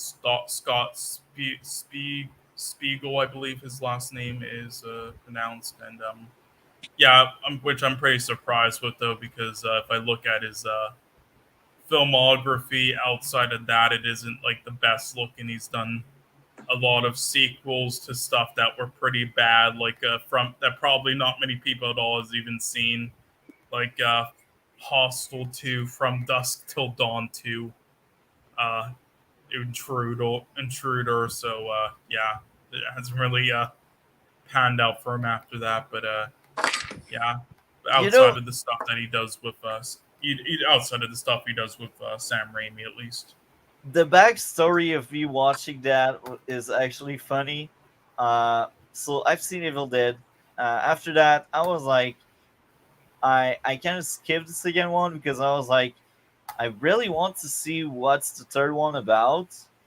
So I've actually seen the third one before the second one, and I thought that was funny, a fun experience. Anyway, that's like my backstory, you know. Fair Uh, enough. Yeah, I thought there were so many things that were fantastic, and also the climax of this was fantastic as well. I loved that, but yeah, this to me, this just all the action in this and everything, the stylistic choices, especially with like the lighting and stuff, like the blood splatter and then the red lighting, fantastic. Did it better than the fucking Flash episode last week. yeah, I agree. Yeah, At least I just wasn't rolling my eyes. yeah, like again, the first has it wasn't fully going for like the self satire or comedic effects, and the first is also really outdated for its time, and it also doesn't make it super apparent, I guess, for new audiences that it's intentionally trying to have like dumb characters. In this one, it does it in a way where I do think it gets the message across, and I think just all the action and the horror and visuals in this are fantastic and a huge improvement over the first. This, yeah, so considered one of the best of all time for its reason in its genre, and I would have to agree. I wouldn't give it like I wouldn't say it's a masterpiece personally, but I do think it's just amazing. I really love this film. Yeah, so that's about it. Well, who wants to go next? I guess. So yeah, I guess I will because as we mentioned, Marvel is laughing time by time because he has not seen the movie at the fullest. Uh, the sound was shit. Uh, the guy reading despite the tape. Yeah, oh yeah. There's a tape saying don't read the book, and he still reads the book. I was like, okay, that's clearly a satire, but that still bothered me so much. I'm like, it's so dumb. I ate that. Next up, the humor didn't age well. They tried so hard to be funny many times, and I was like, it doesn't work. No, I'm not laughing. She-Hulk level. Plot armor on the main character. He fell down the stairs head first while not dying. And here again, that's probably a satire to say people only die when they need to die in horror movies. Well, I mean, it is possible to survive falling down head first. I It would mean, be knockout. I'm telling you, yeah, like possible. Well, he was dazed, but yeah. I mean, I will say though, when it comes to the character being a bit that was a over, huge fall, man. He really yeah, like fell down the stairs, boom, boom, boom, boom. yeah. I Like mean, you he can at least survive got at that. least two head trauma in a row. Yeah, but That's again, enough to kill he someone. has been going through a lot though, and he probably was not okay up there, so he probably could take it. But again, I will say, like, yeah, the character was overpowered in this, but I do think that was like sort of the another thing they were going for, because in like the first one, again, he's sort of like just one of those other characters who's pretty wimpy, and he just manages to survive. But then by the second one, he becomes like this badass and legend. So that was sort of like the point of it, I think. The people helping out the main character and the seller instead of running away. I was like, it's hilarious. These characters are caricature. They are not characters. Are not believable. That's the idea of the movie. But for me to be invested, I need to feel like there's something grounding the character. I need to feel that I can relate to what's going on or the characters, and that Well, heavy on the satire aspect of well, it you, just you have to didn't work. remember they didn't see anything that was going on up until that point. They just thought like he killed her parents, and they put him down there. So then when they heard all that shit going on, they were like, "What the fuck?" So that's why. So you have to remember that. So after that, that's more a final score thing. I won't give the score yet because I haven't mentioned my likes, but it loses 2 points because I had so much apathy toward it that I placed the movie in the background. I think that was mainly because I think I've seen the third one and the second one the same day, and the third one burnt me before I watched the second one. And that was funny because I thought I would get a break with the third one. No, I was wrong. It wasn't a break. um, Oh god. so my likes. The guy cutting his own end was cool. I admit the end showing his finger was funny. The music, the trader going in the cellar, and that's it for my likes.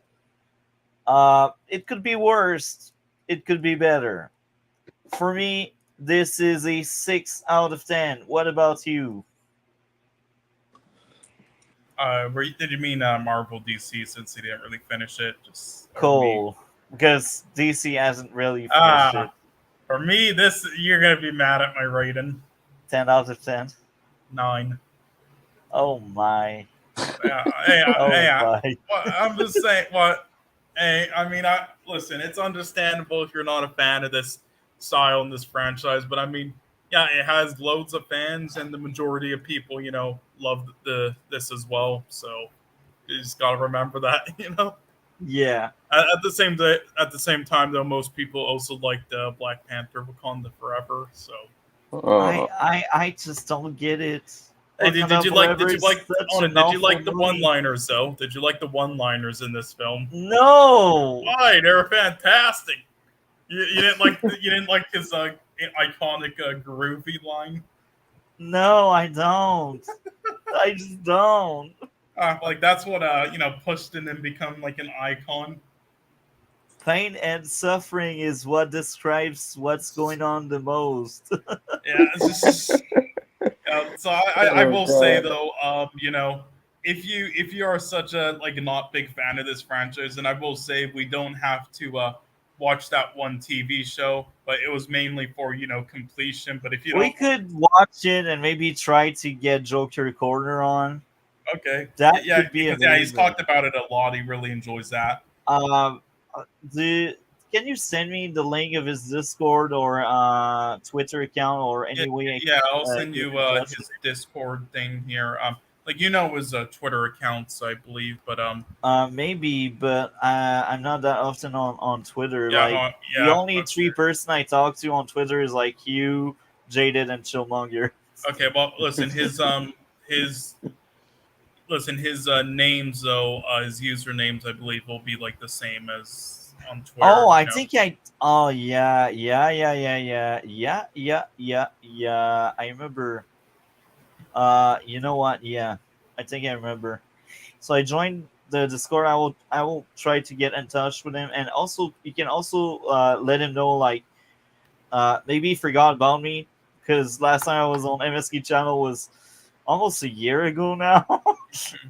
So maybe remind him who I am, maybe, so I don't Okay, sound like a fair enough. weirdo But stalker. yeah, but yeah, just send him a friend thing and a DM, on Discord or on Twitter, and yeah, he'll respond. But yeah, and I'll let him know like that, who you are. But yeah, and I can say like yeah, we can on each of them. Yeah, we could cover the Ash versus Evil Dead seasons, but then we can also on the first one we can ask him to give like a recap of what he thought on all 5 films quickly. I guess like we did with Chill with the Rocky films. Yeah.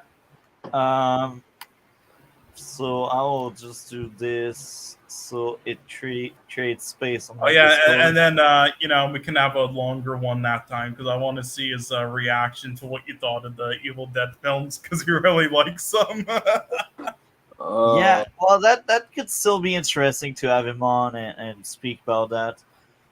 Um, so yeah, okay, So the you want to third go one. the third one?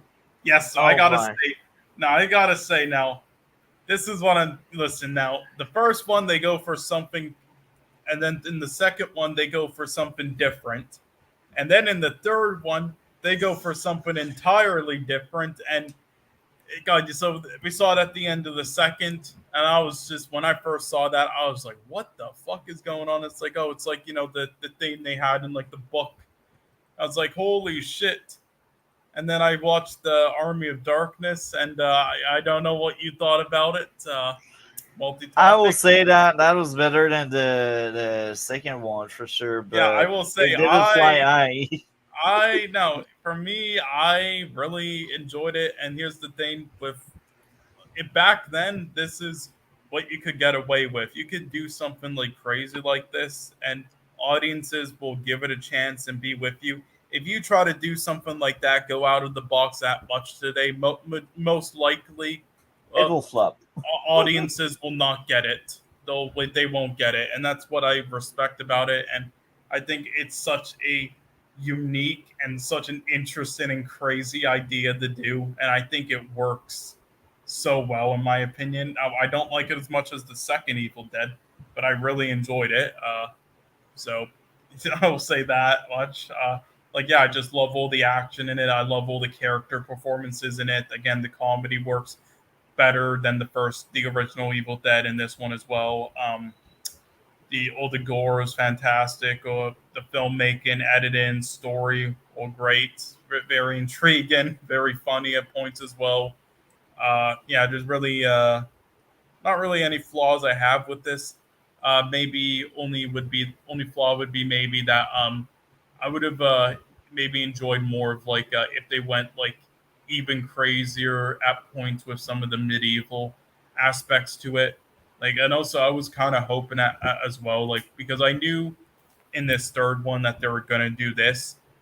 I kind of hope that instead of like him getting teleported into this world and then out that he instead it would be like after the second one ends and he like saves the day, then it would just like show him in like an alternate universe in this time frame. So he's not like self-aware of like his the present and stuff and him like trying to get back. He's like just fully embraced into like medieval times, but with this like and but like this and with the one with the same attitude and stuff, but using like medieval weapons still and like leading people to like fight them like an actual like medieval film. So that would be my only gripe with it. But other than that, yeah, this was insanely creative and it's pretty iconic as well. Just like the other two, like there's a lot of films franchises that try to do this type of thing where they try to go out of the box with something like this, and they usually fail. But yeah, they do so because of this, because it was so like revolutionary with like how batshit insane it was to like attempt this randomly. But Yeah. yeah, I really enjoyed it. Yeah, so what did you think? Oh my. You know me. I don't tend to criticize CGI, but man, that was godly awful CGI. CGI didn't age well at all. I was rolling my eyes, and usually, like, you know me, you guys know me. I don't care about CGI. As long as it's believable and I don't see the wire, I'm fine.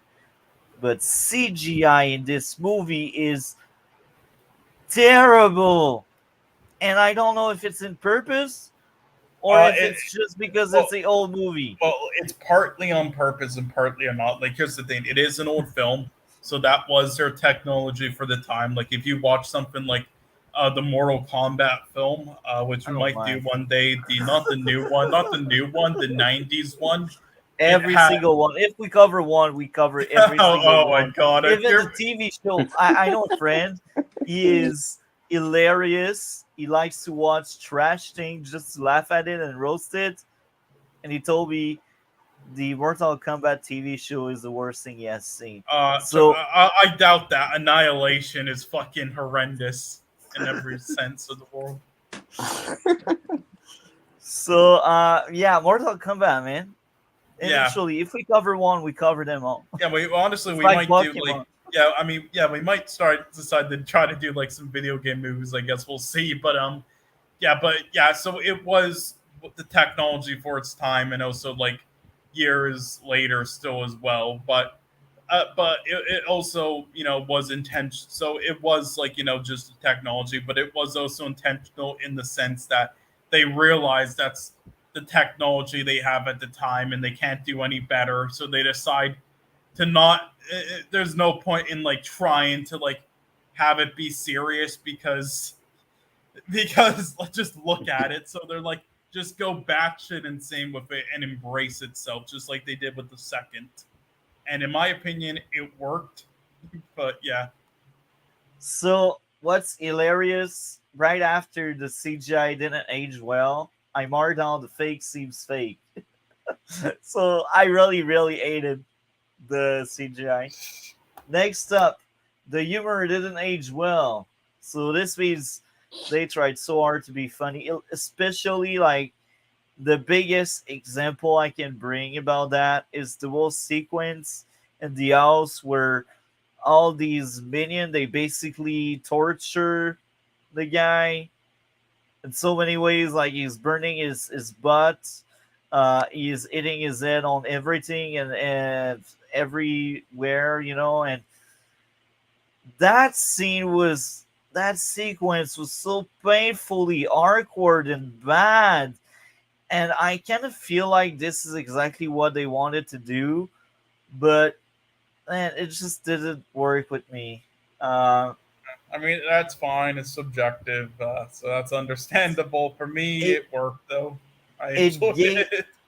it gave some live action cartoon vibe I really didn't enjoy at all. Oh, Uh, that one that reminded me. Yeah, I need to write down Who Framed Roger Rabbit as a future film. oh my, Oh uh, no, no, I've no, heard Oh no, no, about no! that. Trust me, it's a I good one. haven't You'll like seen it. it, but I've heard about that. Oh Yeah, no, my. trust me, you'll like it. I'm sure that one.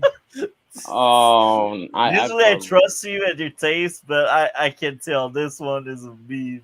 No, no, no, no. Trust me. It's a really good one. Trust me. It's Oh actually my. Joker's like I believe is like 11th favorite film of all time. Oh, so another reason to bring him on the show. Yeah. Uh, And at the same time, though, he loves this and you don't. So um, next up, it wasn't funny again. So there was other piss poor attempt to be funny, and it failed. The dialogue was cringe when the girl turned into a zombie, and this is exactly what they wanted to do, but I was rolling my eye. I felt like it was a Flash TV show made in the 80s by Eric Wallace or his father. I don't know. That was terrible. That was terrible. Uh, anyway, at least I was entertained and invested enough to actually watch the movie, unlike the second one. Second one, I literally tapped out. Uh, fair enough. I will say though, because we will revisit Sam Raimi's other films as well, but outside of the Spider-Man ones that we haven't yeah, seen, like Darkman, to like go through his history. I'm just saying, eventually, when we eventually in the future cover a lot of directors like full filmographies, or at least like most of theirs. Did you want to do like a tier list of your favorite directors that we covered? that could be very interesting to do. Like that could be like something down the road, like maybe season 5 when we really covered bunch of director. Uh, but yeah, that could be a great idea. Thank you for sharing that. We will do that in the future for Yeah, sure. that and also like maybe you could do actors as well. But we'll see. It's far in the Mhm. future because I want to have a huge thing like that would be either a bonus stream or like a big topic in one of our stream that would be more lightweight with like the other topics, you know. Uh, but yeah, that could be an amazing uh, idea. I like it a lot. So down the road, it's clearly something we will do.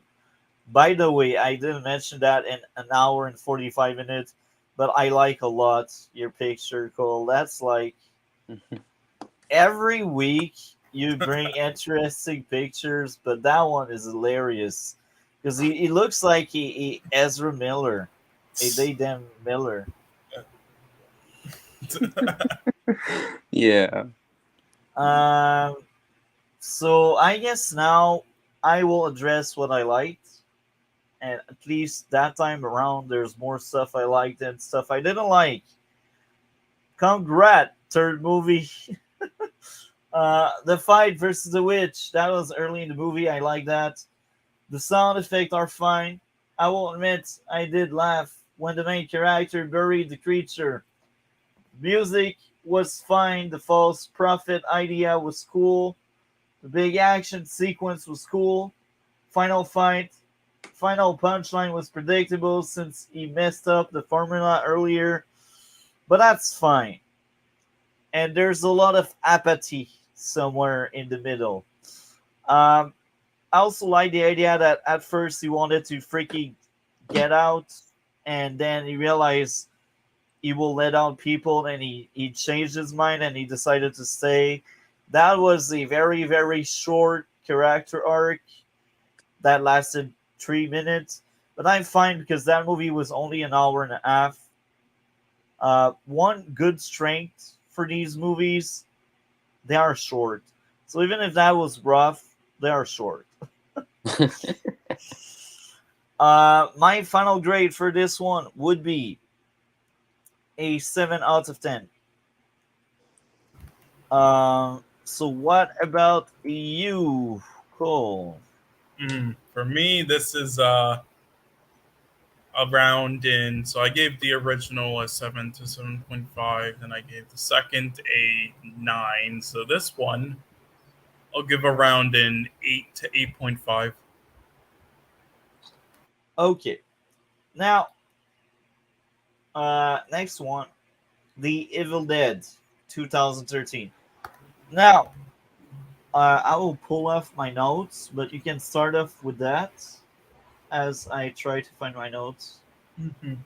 Yeah. So for me, this one isn't like the greatest film or anything, but yeah, this is a remake of the original that are sort of or type thing that I think is underrated by a lot of people. It's the lowest rated Evil Dead film ever made, and I think it's pretty undervalued.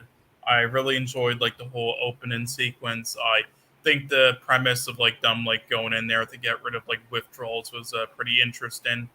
I think it nailed the tone of Evil Dead and the spirit of it, and I think it also kept like the self satire moments with like characters and doing stupid things, and it's like an hour and a half in after seeing everything, still being oblivious. Like maybe she's just sick, maybe she just Yeah, needs to lie down.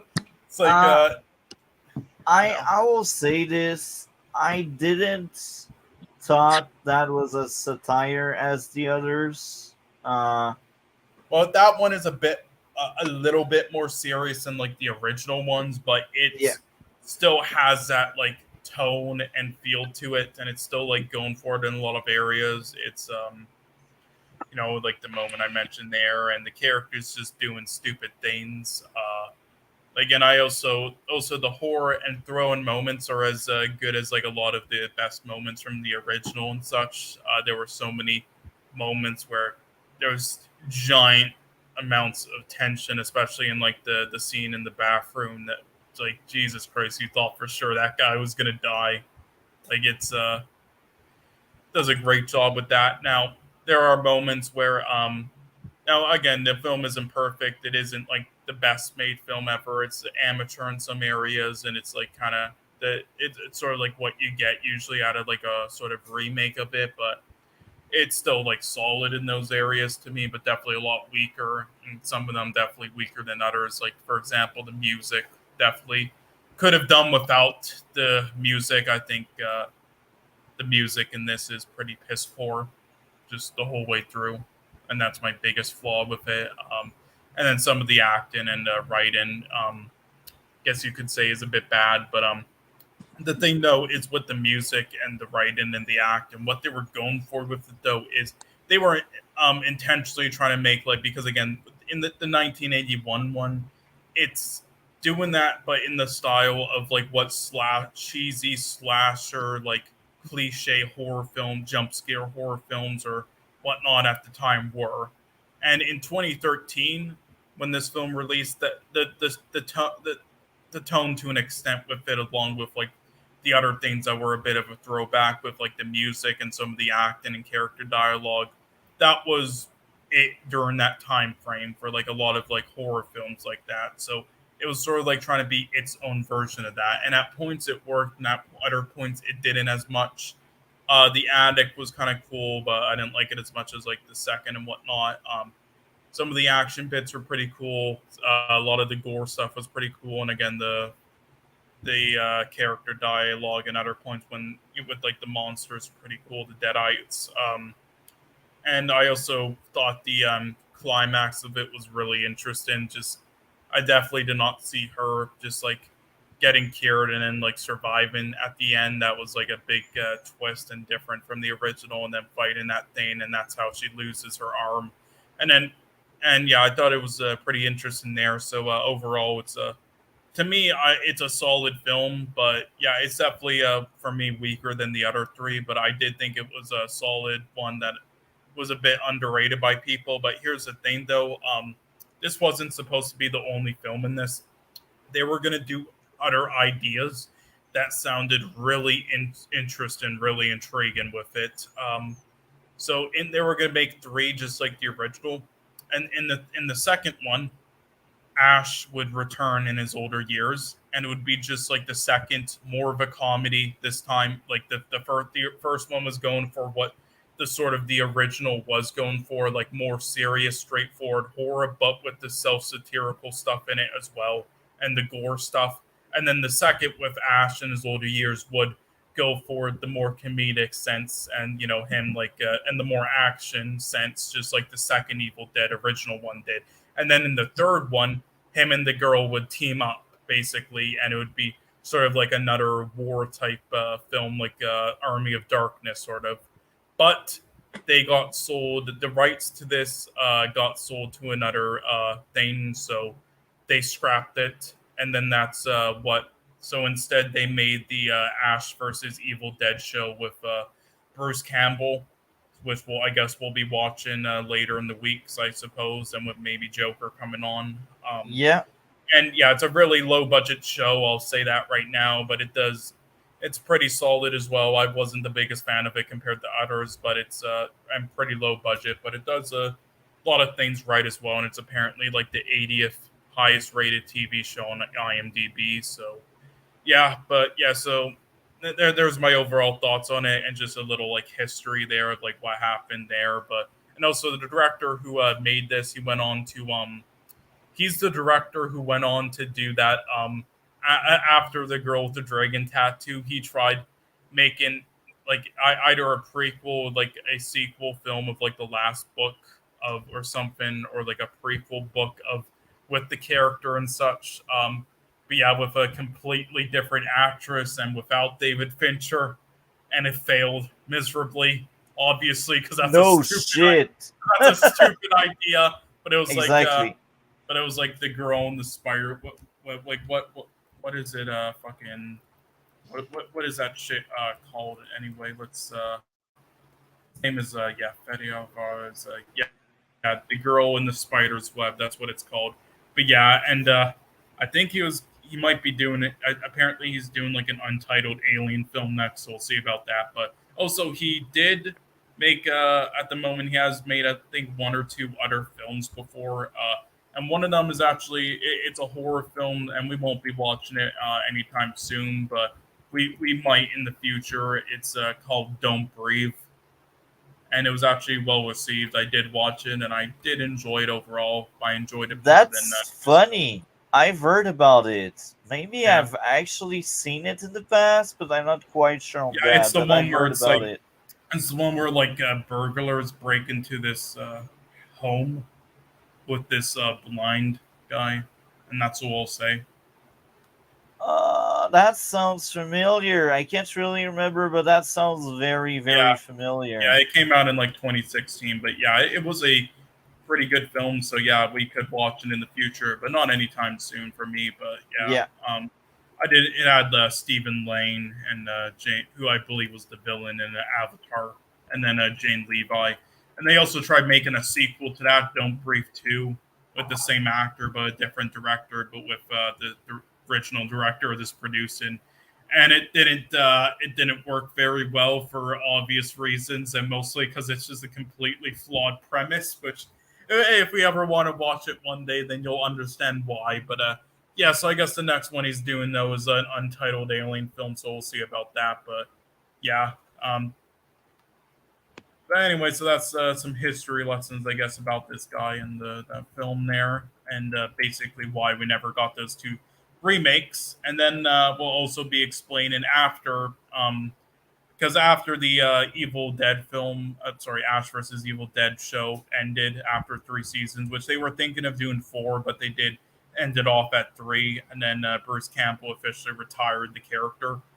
Um, yeah, now they're deciding to do the film series again differently, and they started it off with Evil Dead Rise, and we'll get into like what their idea is, if there's any at all. And all I'll say is that Sam Oh Raimi and my. Bruce Campbell has no involvement in it. They don't even really know what they're doing. So That's yeah, why it's shit. Let's be honest. yeah, Um, I guess I will go on now, I think. Except if you'd like yeah, to yeah. share No, that's more. it. Continue now. Yeah, I will admit, in the first four, or actually in this week's stream, I believe that one was actually my favorite. I kind of forgot the score I gave to Rise, but I suspect Rise was kind of low. And if it wasn't, I will penalize it, because the more I think about Rise, the worse it becomes.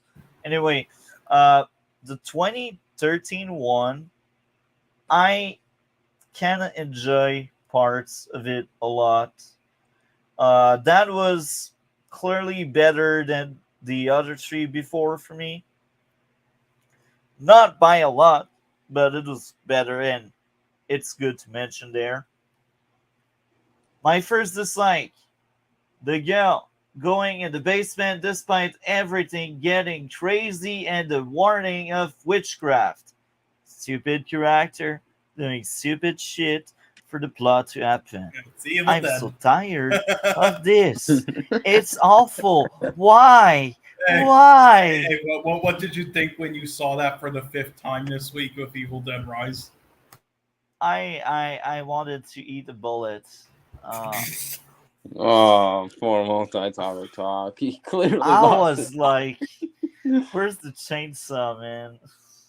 It's on Bruce Telling Campbell's you. arm. Oh my. Next up, she can't aim when it matters. This by the end, when she has like that weapon that shoot like I actually don't know the name in English of that, but the gun that The nail basic gun. nail gun, yeah, nail gun, exactly. That's exactly what I was waiting for. She can't freaking aim. She can't freaking aim. I was losing my mind. I was watching that. I was like, it must be satire. I don't believe they take that seriously there. Uh, why didn't he burn the place down? I got a response for you: to add 20 minutes to the movie. Well, yeah, it's because he didn't want No, to no, kill no, her. no, no, no, no. He wanted to add 20 minutes to the movie. Well, no, he didn't want to kill her. There was No, another no, way. no. They wanted to add 20 minutes of the movie. I get your point. Okay, I've seen it. I was like, that's clearly a defense, but for me, it's just I will disregard that and think it's to add to the runtime. Well, I mean, look, they were gonna have the climax and anything, everything either way. So I mean, it just came up to like what they wanted to do to get to that point. David not blocking the creature and Ormont letting the creature manipulate him until she dies and apparently she comes back to life alive.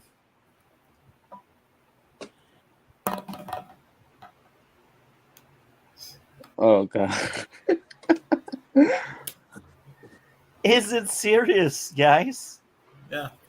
Hey, did you like the scene though where it's like she tries chopping her arm off, but then she don't? It's real. She didn't get whole way through, so then she still turns. Did all that for nothing. Oh, that was hilarious. You know, it's not even my likes or my dislikes. I just didn't care.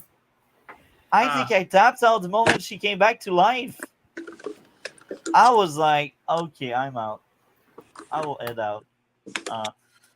And at that point, I was really hoping Rise would be better, but I had so low expectation. I was like, man, it can't get worse, right? It can't. And then it did. That was wild. So Cole will be right back in 30 seconds. So based on what we talked about so far, DC, do you regret not watching? No, no, I definitely do not regret. Now you see She-Hulk, Elk, and Batwoman writers and Gotham Knight writers. That is how you break multi-topic talk. And Evil Dead. Yeah, and That's Evil the Dead. other ones. Yeah, and Evil Dead. No, that's how you break multi-topic talk. They broke my brain, I'm telling you. Imagine if the She-Hulk writers for the second season watch this stream and they're like, "Oh, that's how we break multi-topic talk. Okay, now we're just gonna make every single scene nonsensical satire scenes." Just Look, satire sometimes is fine. I like it sometimes, but it depends on what. Like, I just seen The Boys, DC. Only first few minutes of the pilot, but yeah, I do plan on watching the show. So Alright. I will say this. Yeah, we went on a tangent because we were away. Yeah. But yeah, we were speaking about satire. I think The Boys' first season had amazing satire. That was the best season when it comes to satire. And even season 2 and 3, despite my dislikes and the fact that the show really dipped in quality with season 2 and 3, I still think most of the satire kind of worked very well. So it really depends, like, who's handling the satire. Even if I don't think the writer of The Boys are any good because they only did one masterpiece and then they did two really shit season, um, they are good at satire. I will give them credit there where credit is due. Um, so yeah, I mentioned my issues with Evil Dead 2013. There's a lot of things I just didn't care about, but I will admit I was much more invested and entertained. Maybe it's because I knew we were near the end. Maybe because I knew all I had to watch after was Rise. Maybe that's like a lot of maybe, you know. Um, I liked the fact that the movie started off with action. You get right into what's going on with the witch they burn. That was amazing. That was like, instead of making us waste time watching people traversing a bridge that is about to collapse, you get some lore, and I liked it. Next up, burning the demon was cool. I will admit the characters are likable, even if they are really stupid as usual. The voice telling him to open the book. That may be seen as satire and stuff, but I thought that was cool. I thought that was cool because Now it made sense that people actually get to open a book that kills them, basically. I really like that a lot. That's like the strongest point about this movie. Now it makes more sense for them to basically read out that book, even if it's like the Book of the Dead, and you're really stupid if you really want to read it. But at least now the script kind of justifies it. So credit where credit is due. That's great lore there. The sister trying to leave makes sense. The tension was real when the sister was running away after crashing the car. The sister getting possessed and raped for the second time. The death of the dog. The gore is well done. The girl cutting off her arm. The struggle to kill or not the sister. The infection spreading made sense. The older brother being broken. The brother trying to reanimate her. David getting killed by his friend. The main character burning the house down. I thought the ending was fitting. Um, yeah, I enjoyed that movie overall. I think I would give this movie a 7.5 out of 10, which is the highest for Evil Dead movie. I actually like that more than Rocky 1. Shocking. So, I guess we will talk about the what was your score already, Cole? Out of 10? Six out of 10. 6 out of 10. So I liked it more than you. Interesting. So Build It Right, the masterpiece, the best movie ever made. You know I'm sarcastic, right? So you can start off as I mark down timestamp and as I try to find my notes. Evil Dead 2013. Let's see, where is it out?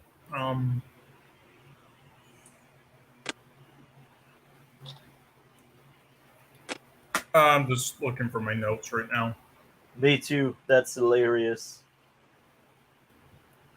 Where are Okay, you, there we go. Rise? Where are you? Where are you, Rise? Right, Now, okay. this is funny because as we were talking about um,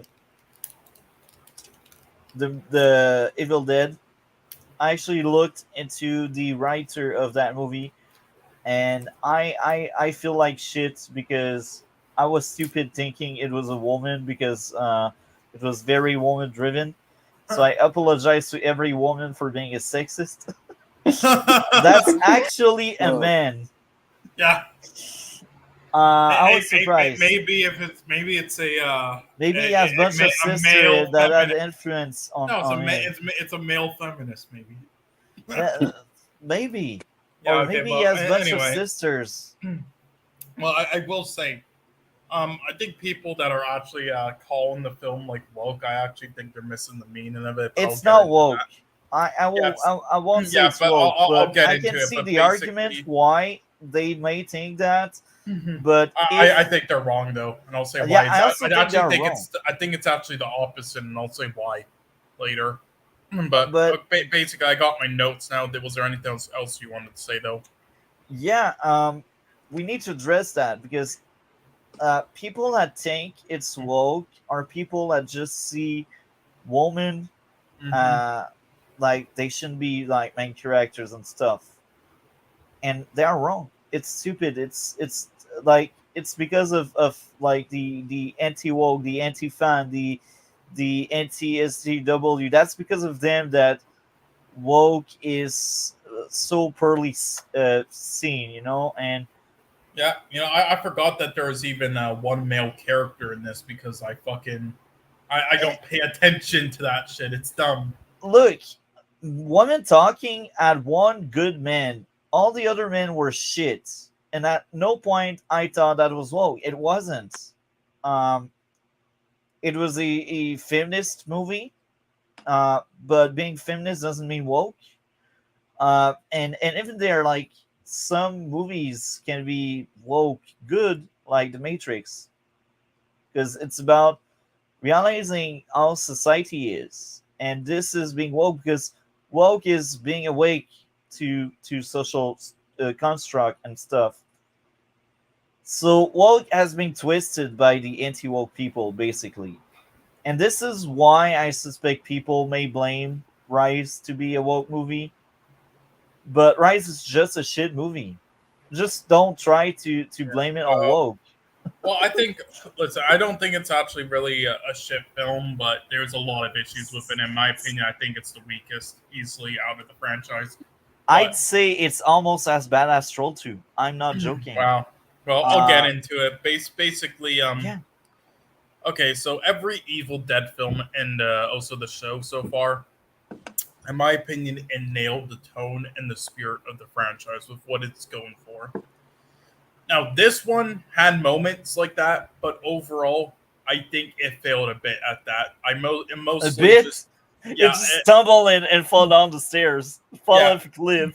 yeah. Well, listen, there were moments here and there where it did feel like an Evil Dead film, and I also liked the tone in it. But there were also other moments where it genuinely just felt like a horror, a regular horror tone, and not in the 2013 way, but just the vanilla way with sprinkles of comedy in it instead of the self-aware, cheesy, satirical, campy, self-referential style of the other Evil Dead films that the others got right, including the original unintentionally.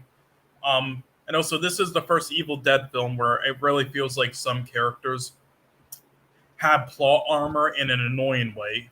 Like the Oh, others, really? Don't you say plot armor, man? It doesn't exist.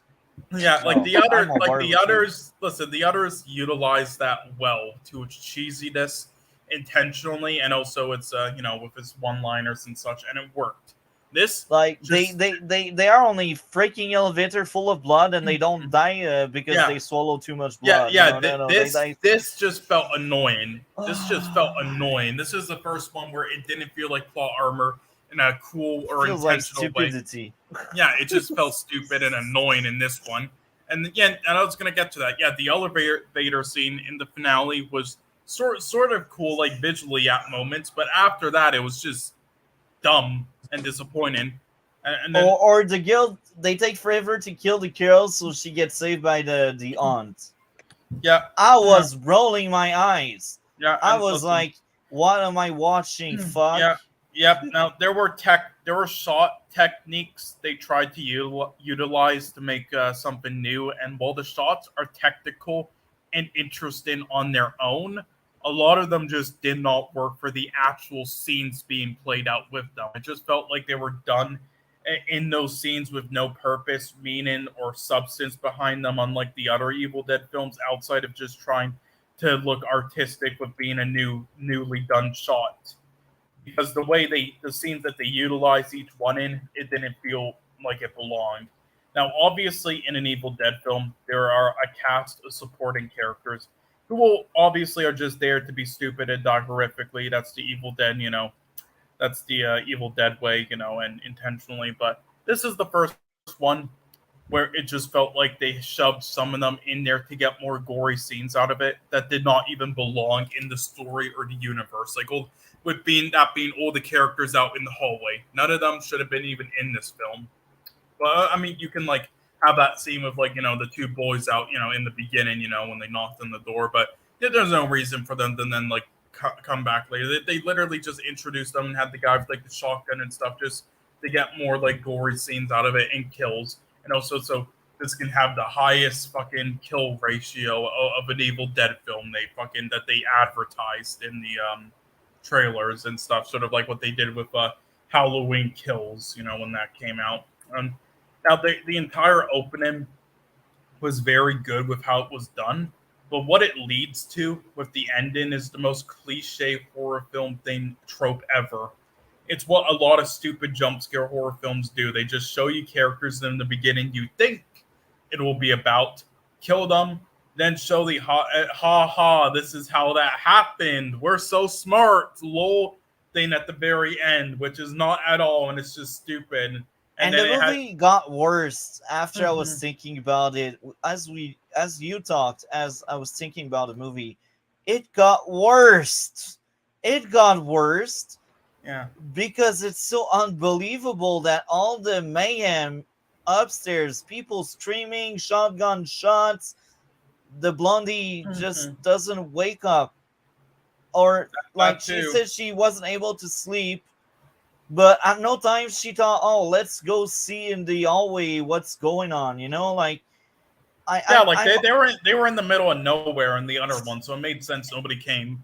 and like the blondie, she said she couldn't sleep. Okay, I get it, it's normal, it makes sense, but why didn't you like investigate why you can sleep, like I hate when characters do stupid stuff for the plot to happen, but for me that would make sense that you cannot sleep, you go see your neighbor and you're like, stop doing whatever you're doing.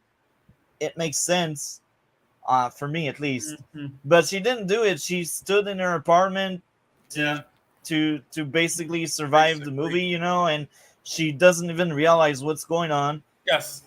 And then that ends, and it's just stupid. Like, and it also has, just like in all those cliche films, just the same ended shot of just the character screaming and then the end credits. It was so stupid. Why even have that in the film? It's like just some stupid got you thing that shitty horror films do, or that are trying to be like intellectual, and it was just stupid. Now I wish there were more moments in the script with characters, like the scene with the frying pan, and that the line delivery there that she was saying, after the elevator scene. That, and also the main character on the bedside beside her dead body, with like that fucking line delivery and what she's saying, with like the lack of emotion after she just witnessed her die and she's right there dead. Like, that is pure Evil Dead, like just satirical, like goofiness right there. And I wish we got more of those moments like that, but we didn't really. It took itself a bit too seriously at a lot of points. And anytime it tried to be that way, it didn't feel like that Evil Dead tone that all the other four did. It just felt like regular comedy sprinkled into there that didn't work. And you know what's funny? You speak about comedy, but at no point in my notes I see funny. So I I think as I was watching this movie, I was really watching this movie as a horror movie trying to be different than all the previous ones, and I didn't feel like it was funny or intended to be funny at any point. Like, I really think, just like what you said, this movie took itself so seriously, and I'm sure the people making it, they're like, we are smart, we are able to do a serious Yeah. movie with what was a joke. Yeah, But and let's see. Let's continue. Oh, that's sorry. Were you terrible. saying more? Yeah, yeah. That's terrible. So It move on, is. bro, move on. Yeah, I was also gonna say, like, they again, they it seems like the what I was saying. So there's usually like a scene in each Evil Dead film where a character, where they have a stupid character in this, and they purposely like fall for something just incredibly ridiculous, and it's just hilariously stupid. In the 2013 one, for example, it was like with the addict with like the blonde character, where it's like after everything, and then she's just like, "Where am I? I'm scared. I'm okay now," and then she goes down the fucking attic. And that's how she got her arm like that. So there's always a scene like that in each Evil Dead film. In this one, they did that with like the little kid. The thing is, though, is in each of the other Evil Dead films, while it did that like that, and it did it well, in my opinion. In this one, they in the other ones, they at least hid like stuff like the characters like facial, like how they look and stuff, like the the deadites, so it's like they don't completely see their possessed faces through the fucking door thing. You could still see her possessed like that the whole way through, and also it just, while they tried to go for that in that fashion, it didn't feel like that. It just felt like a dumb. It felt like it didn't. How do I say? It didn't feel like it was done in that way. Like, for that reason, it just felt like some. a regular stupid moment, and the reason why is because they of them using the kid character for that. Because in all the other ones, it was so ridiculous, over the top, that like how can a grown adult fall for that? But in this one, it's like they tried using the kid in that scene. So then it's like, so that they can explain, well, it makes sense because she's a kid, so she's dumb, so she fell for that, and because it's her mother. And so it's like it wasn't. So because of that, makes me think again it was taking itself too seriously again, and also for the fact that she was grabbed onto and didn't get a single scratch is unrealistic. And Yeah. speaking of the kid thing, the kid actress, I think she did a good job at moments, but then a poor job at other moments. I'm glad she wasn't just another child character who screams at everything and nothing else. And also, being frozen in fear is way more realistic, especially for a kid actor, a kid character like that. Yeah. There were a number of times though where she didn't react to anything in the film that when she should have, and it was so stupid. Like she like drowned basically, and then woke up, not even like coughing or anything, and just had that expression like, "Are you fucking serious?" Anyway, yeah. So I don't know. Let's see. I did like some of the Again, I do have positives with this film here and there. Also, I just one of them that I'm gonna say, but before I forget, I do like some of the things that they did in the beginning of the film that came back later. Like in the beginning, the one character accidentally broke that like stick thing with the head on it, and Yeah. it made it like into like a fucking spike. And then later in the film, when she gets possessed, that's what she like gets stabbed by and like supposedly dies. So I Yeah. like that like throwback there. But anyway, also they didn't utilize. I just wanted to say that before I forgot. But anyway, also they didn't utilize the Evil Dead in a rural apartment premise as well as they could have, and especially with like all the surroundings they could have utilized. It was really disappointing that they didn't do more with it. Like that's an interesting premise and something that a lot of people wanted for a while. And outside of like the loophole, like why did nobody else in that apartment hear it or bother like checking or whatnot? Like it is an interesting premise, but yeah, they didn't do much at all with it. And there were many moments like with the wooden spike scene I brought up, showing how like dangerous the environment is. For I wish, kids.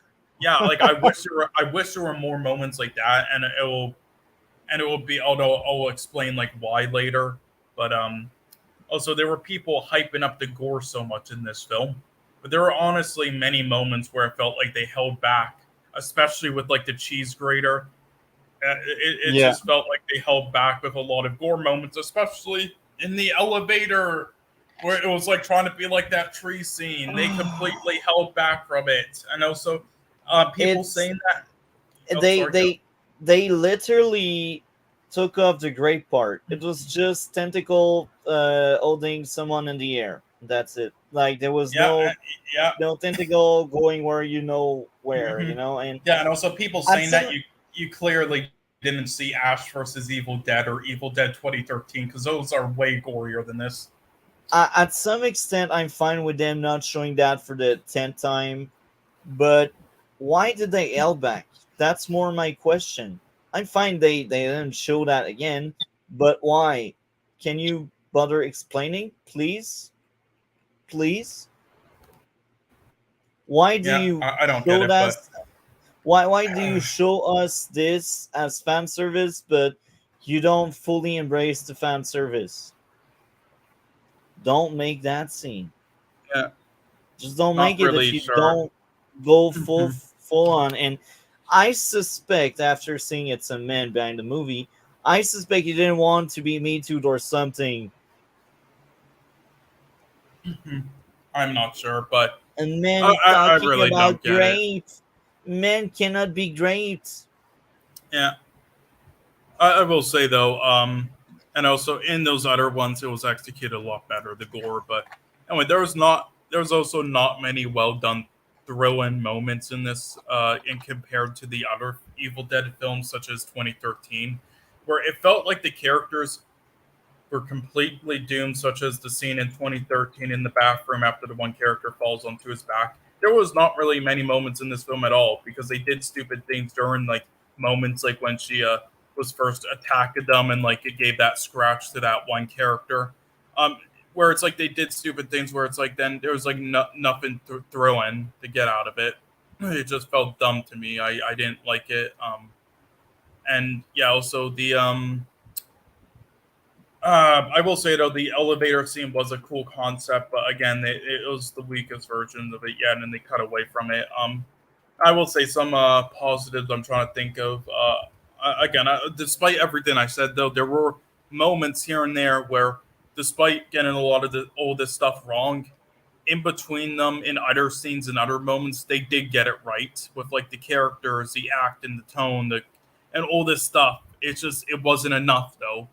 And also, I think the lead actress carries this film. She was amazing, and she also understood the Evil Dead tone and the style of it, and also the humor, like self awareness and the performances that you're supposed to do. I think she carried it, and I think her storyline was really compelling. I like how the overarching story of this with her is basically proven she can be a good mother by not only surviving with her unborn child and proving her wrong, but also saving the little girl as well, which proves it. I also and this also proves how this isn't a woke film at all. It's actually the opposite, and people saying it is dumb.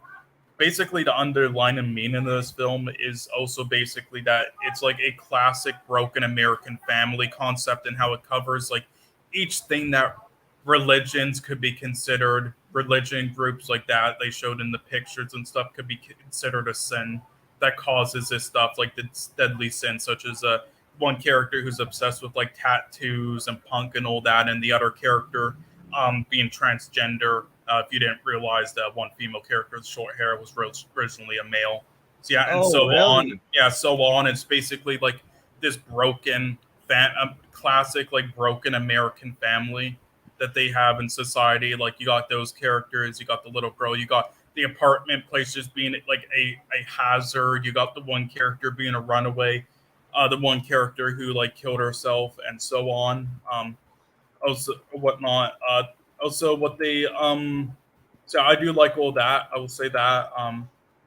I wish they touched on it a bit more, but yeah, that stuff was really interesting. I did think the finale was the climax of it was disappointing. A lot of people hyped it up, but I honestly thought the gore effects in it was a bit dumb, and I didn't like it as much. It was a bit disappointing. Also, there was a big thing in this they mentioned. It doesn't make much sense though. What they explained about the origin of the book in this is that it was one of the like those three things from like Army of Darkness from the Book of the Dead. The thing is, that's impossible going by that film's logic, as they showed that 2 out of 3 of them are fakes, and there's only one real one, which can't be that one for obvious reasons. So I mean, did the filmmakers even watch Army of Darkness? I'm I don't confused. think so. I don't think so. Yeah, and this is what I brought up with like what their plan even was. And Sam Raimi said, "I don't know," and Bruce Campbell said, "I don't think they have a plan. They're just going with the flow." That's what he literally Yeah. said. And Joker confirmed it because he talks to him. So I basically, despite it making no sense, and them probably not even seeing Army of Darkness, they're just using that 3-book theme from it to basically then use it to map out a trilogy. Like, here's the one book in this, then the next film's gonna have the other book, and then the next film's gonna have the third book. It's like, fuck me. Yeah, I like you mentioned the transgender character. I had suspicion.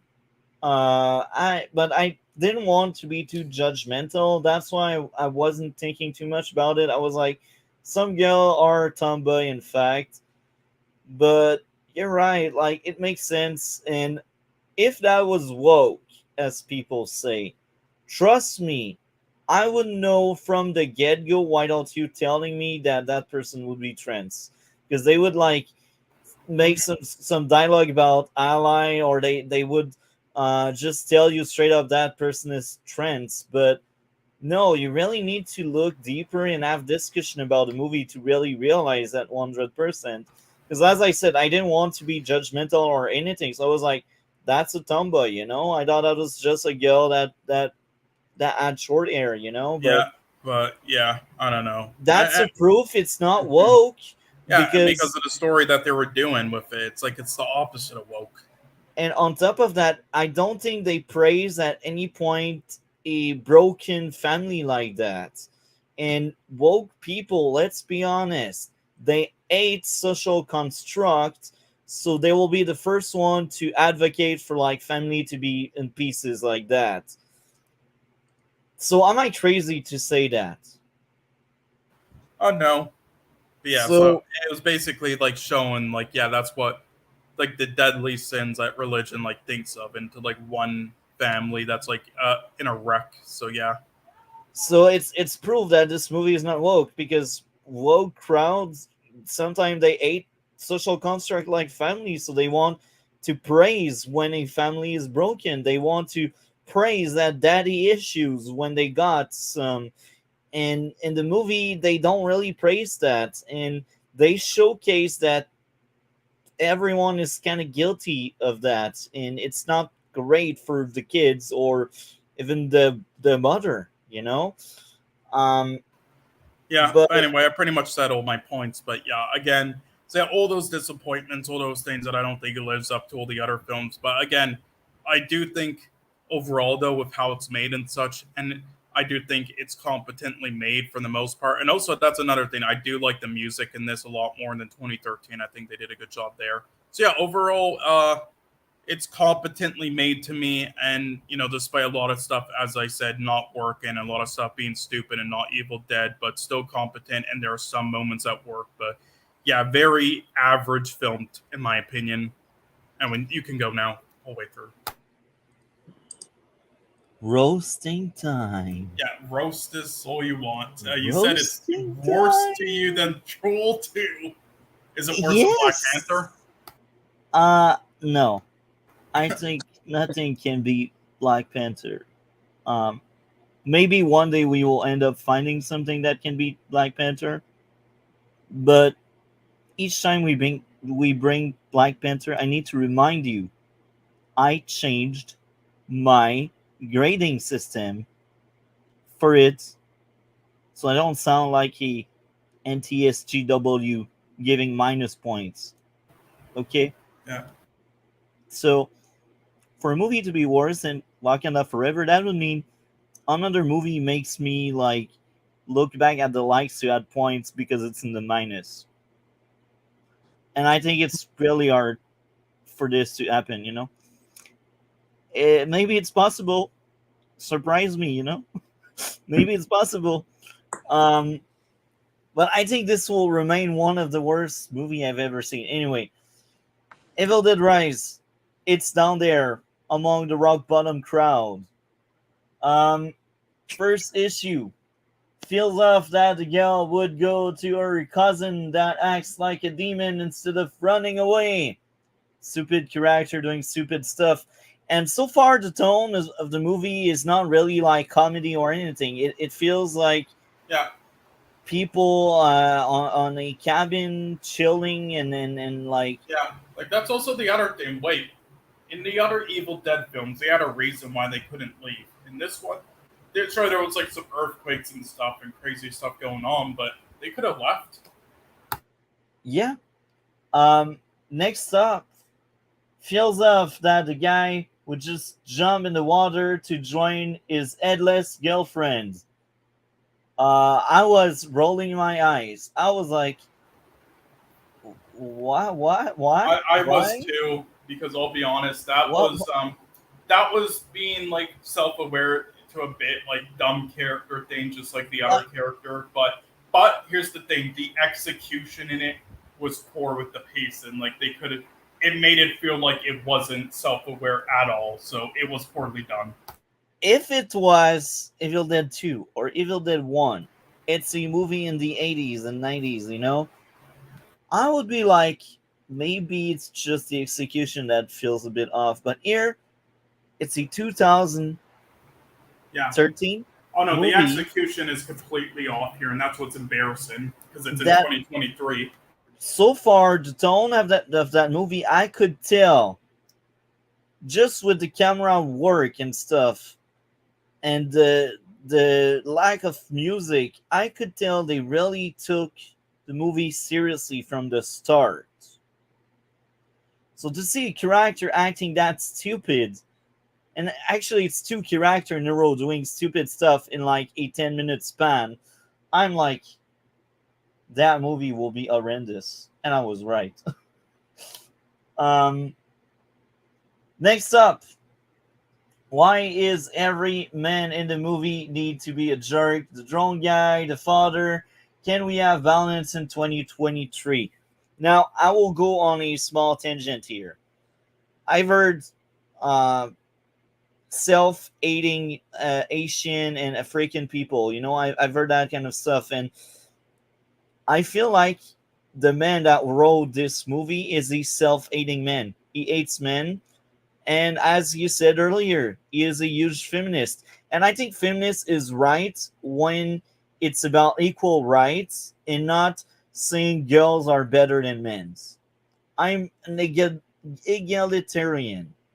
I think it's fair to be equal, Like, it's not really justice, even if for thousands and thousands of years society wasn't in favor for women, it's not a reason for the men to take a back seat now. When people bring that argument about women, they suffer discrimination for like forever, so it's fine that men are now. No, it's not. The idea of feminist was equal rights. That was back in 1920, 1930, And now that they got equal rights, they want more. So 2023 feminist is no more about rights and equal. It's about power. Power over men, because social justice for them, even if it's not. So I feel like this movie is made by a self-hating man, because most of the men, there are a few, but most of the men are a-hole, jerks, and stuff. There's no like good men, and the actual first good men we get to meet in the movie, the first man that's not a child and he has a body, he gets killed off first. So at some extent, I can understand when people are screaming it's woke, because men are depicted in a piss poor way, but I don't think it's enough to qualify the movie as woke. Yeah, I don't think it's woke because again, I said before with what I think one of the underlying messages of this is with the family. I think it's Yeah. actually the opposite of woke. If anything, I think it's anti-woke with what they were going No, for. Well, maybe again, not anti-woke. It's somewhere in between. because if anything, they were kind of like given like transgender people and such, and people who like do all that stuff like hippies and stuff like a bad look. So if anything, it's anti-look woke between the two of them. Yeah. So that was my tangent there.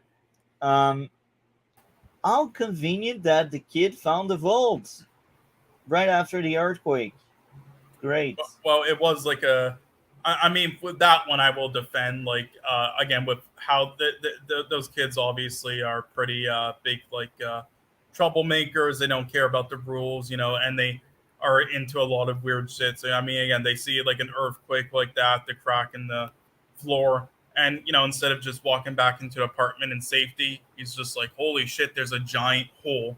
I'm gonna check this out. Let me use my phone light." And that's what a lot of kids would actually do like that. And then he saw that there was some stuff in there, so then he went exploring. So it's not too unrealistic with that, in my opinion. I was rolling my eyes because I knew from the get-go, the moment this happened, the kid would be the reason why the book is brought and why everything will happen. And this is what really bothered me.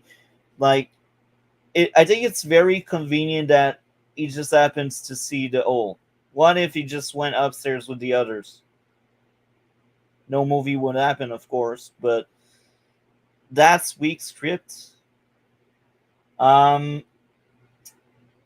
Next up, a book is moving, and the kid freaking wants to play with it. Why? Don't you have brain cell, or your cell phone has fried all of these brain cells? Showing the end first wasn't needed. Now I mentioned that because I thought that was like okay, the start of the movie wasn't needed, but later on it will penalize the movie even more.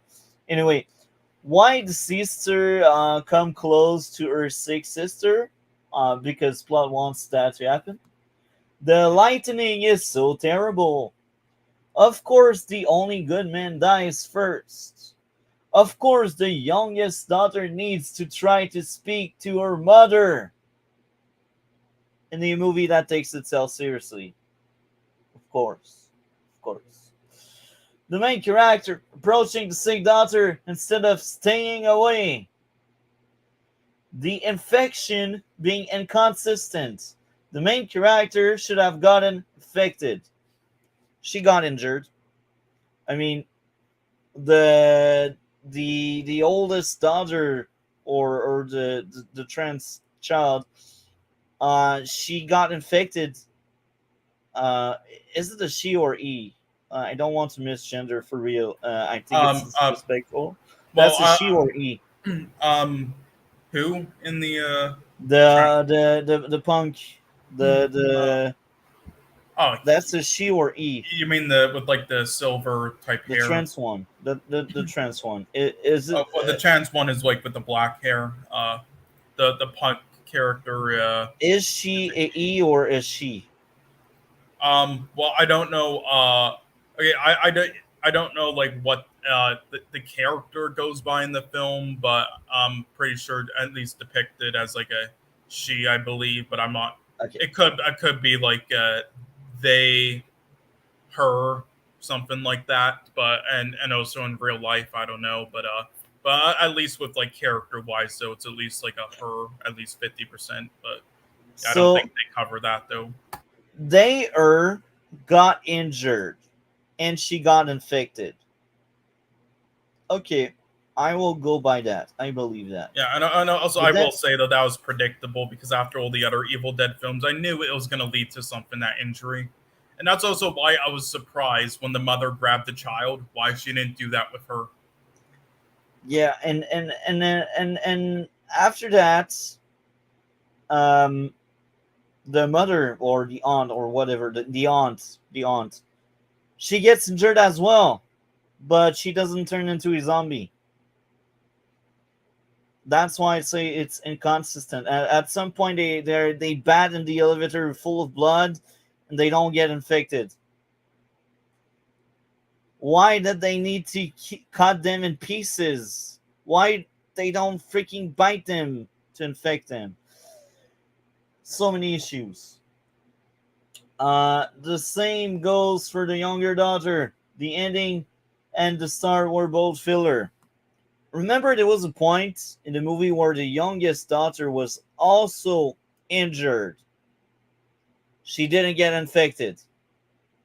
So, characters that get infected are only infected if the plot wants them to be infected. That's why it's inconsistent. And it's shit. The writing is disgusting. Um, so as I said, the ending and the start, filler. You don't need this shit. Cut that, you lose 10 minutes of the movie, and the movie is already better. After our talk, the movie got worse. At first, I was giving this a 3 out of 10. Now, I give it 2.5. Just like Wakanda Forever. But I'd say it's slightly better because it didn't go into minus. Yeah, just Uh, very, very disappointing. I will still mention my likes even if I already gave my grades. I guess the child actors are fine. Not impressive, not bad either. The acting is fine. The costume and makeup are fine, I guess. These are the only thing I was like, okay, Mhm. it gets a pass for me. But you didn't like the lead So, actress in this. I didn't care. I didn't Uh, dislike or liked. I was just like, that's meh. yeah, I thought she did a great job. I thought she like carried like the rest of it. Maybe it's Yeah. because I was so much turned off from the start with all of these issues. I was just like, I want the movie to end.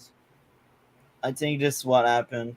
Because sometimes when like almost the same thing happened with Wakanda Forever, when I was adding more and more issues, at some point I just tapped out. I was doing something else in the background. Um, yeah, DC, do you have something to say? I Uh, see you turning on your mic. No, just gonna turn Also, on. I will credit the film for not doing one thing that would have been also another cliche thing. They did it in the 2013 one, but it would have had a point with the two films that they're going to plan afterwards, which I wish we got. And I still wish we would by the studio, but anyhow, I'm glad they at least didn't do something cliche when like that one character's head when she pretty much beat the demon like that with that meat grinder that was like transformed into those multiple people, and then there was just the one head left. I'm glad they didn't do something cliche where it's like she thought she was dead and it was basically just her head left, and then it's like she saw something there, and then she like reached for it beside the meat grinder, like some sort of like thing, like that keychain maybe that she gave the young girl at the start of the film, or like that photo, and then she gets like bitten or grabbed by the thing, and then while the meat grinder's still on, and then her arm, she has to saw her arm off, and then you'd be just like in the 2013 and Evil Dead 2, and then she would probably like return for the second and or third film for that like shit like Ash. I'm so glad they at least didn't do that because that would have been so cliche at this point. Yeah. What would be your grade out of 10? I think we covered enough. For That movie is me, shit. yeah, for me, yeah, when it comes to like I don't know, yeah, if we're talking about like yeah, I don't know, I can understand that. Again, I still think there's a there's redeeming aspects to this, but yeah, it's quite a disappointment. My grading would be somewhere between like a 4 to a 5, like around like mediocrity to just painfully average. Like it has redeeming aspects to me. It's watchable, competent film, like how it's made for the most part, but it has a lot of stupid and a lot of stuff that doesn't work for Evil Dead, and then there's and other stuff, and then there's like sprinkles in between each of that are good, but there's not enough of that substance there. There's not enough at all. It's whatever. Okay. DC, you were witness of all of that. Yeah, Uh, are you glad you didn't watch yeah. after the second one? Hey, how about you just watch the third so you can just shock yourself by what they did? Oh god. You don't have to watch all of it. Just like put it on. You can stop at like 15 minutes. Just like watch some of it. Fuck. That was a rough week. I won't lie. Hey, That listen, was rough. I knew this wouldn't be your type of franchise, though. I knew, and with like what it went for, even though it's a loved franchise, and knew it wouldn't be your guys. So again, that's why I just recommended all of them in the same week to get it over with. That's clever. I like that. Yeah, So, DC has seen Superman and Lois and Gotham Knight, I believe. Am I right on that, Yep. DC? Yeah. yeah, Now, because Cole and I both covered both yeah. topics yesterday, And we will I will still say, share part.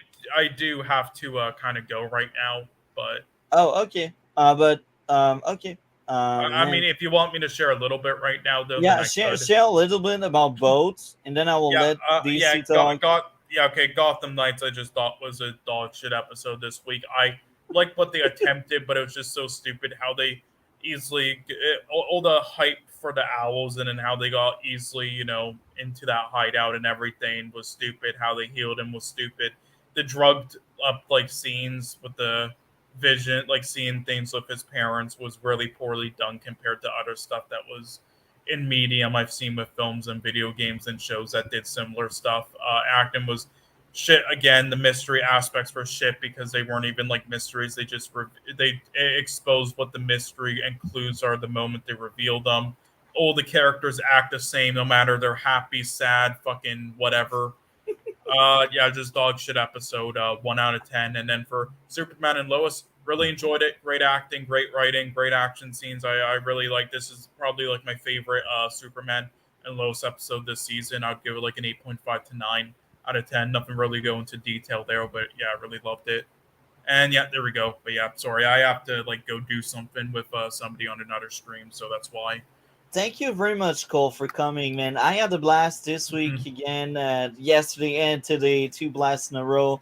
Thank you very much, Cole, for your Yeah, dedication no and your problem. And time. I'll repost the next, and no problem. And thanks again for these streams. But yeah, I'll repost the what's going to be the next week. Just in the bottom of the group chat Yeah, when I have time, with along with some other weeks that we're going to be doing, so you can get ahead of time if you want.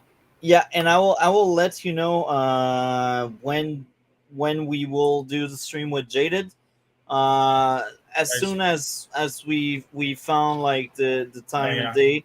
He'll, Uh, trust me, he'll definitely enjoy roasting the Guardians films. I can tell you that the because Guardians, I like the first no, one. I like the first, second. Okay, the second has a lot of issues, but I still think it's solid. I like the first and the third a lot. The thing is, he doesn't. He Oh, hates so you all of will them. roast? Yeah, Oh, he hates all of them, and he hates James Gunn pretty that will be much. exciting. Yeah, I there's like that. there's just some like, have you seen? Okay, if you haven't, see the I'll send it to you actually in DMs later in Discord. He made a video on the Suicide Squad 2021, and Yeah, I I think really I've seen that one. I've yeah. seen that video. I think I've seen most of his Yeah, videos. it's the one where he flipped out about like how rats killed Starro. Did you see Yeah, that? yeah. Yeah, I've heard that was about it. hilarious. Again, I enjoyed it for the most part, that film, but that video was hilarious. But yeah, anyway, so They did he amazing. yeah Even if he hates the Batman, I like that guy a lot. His yeah takes are yeah great. yeah. I mean, there's yeah, he hates a lot of stuff. He likes some stuff, but He yeah, hates but more than he likes. yeah, he hates James Gunn outside of like there's a few episodes of Peacemaker he likes, but that's about it.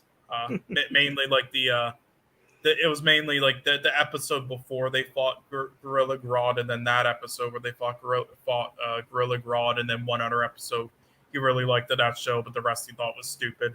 But yeah, so yeah. Anyway, so that Have a would be good night, funny man. though. Yeah, you too. Take Yeah, I'll care. post that. Yep, you too. So, just you and I, DC. All right. So you got Cole's take. Um, All right. so which one you want to speak about first? Superman and Lois or Gotham Knights? Sura and Lois, because let's just say I'm not nearly as positive. It wasn't like the worst episode, but it's generally, I think, the most average episode. And Gotham Knights, like usual, I always enjoyed. So I decided to start with Sura and Lois for me. Okay.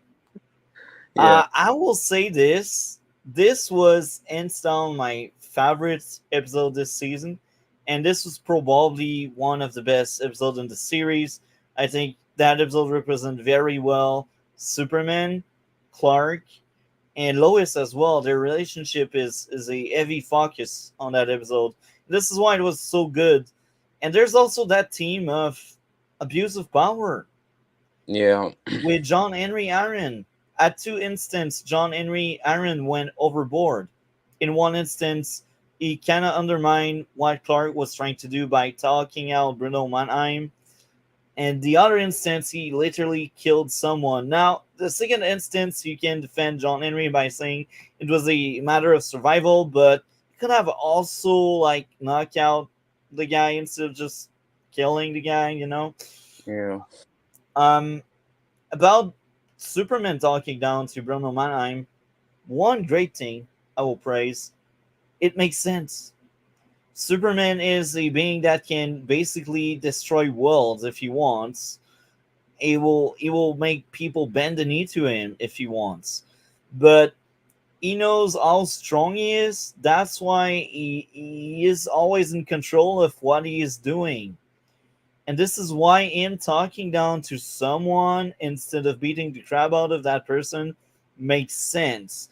And because this is good writing in the character and the story, it's much better than any shit Eric Wallace tried to do with Barry. Oh, God. Yeah. So these are my thoughts. Without going too deep, that was a flawless episode for me. No issue whatsoever. So I'll give you the floor because it's your time to shine. So you can go on now. All right. Starting the way you want, either with your likes or dislikes. You're the boss, man. All right, I'm gonna start with my dislikes, and then I'm gonna end on some positives. Um, uh, okay, so when you mean abuse of power, I didn't really quite understand when I watched this episode. Um, I understand when you just explain what's about Steel and his like a tendency of like trying to attack Mannheim.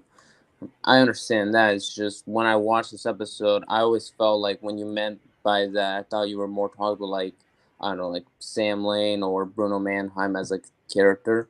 Again, I just thought you were talking more about those kind of characters when You because didn't expect John Henry Arion to be the reason, right?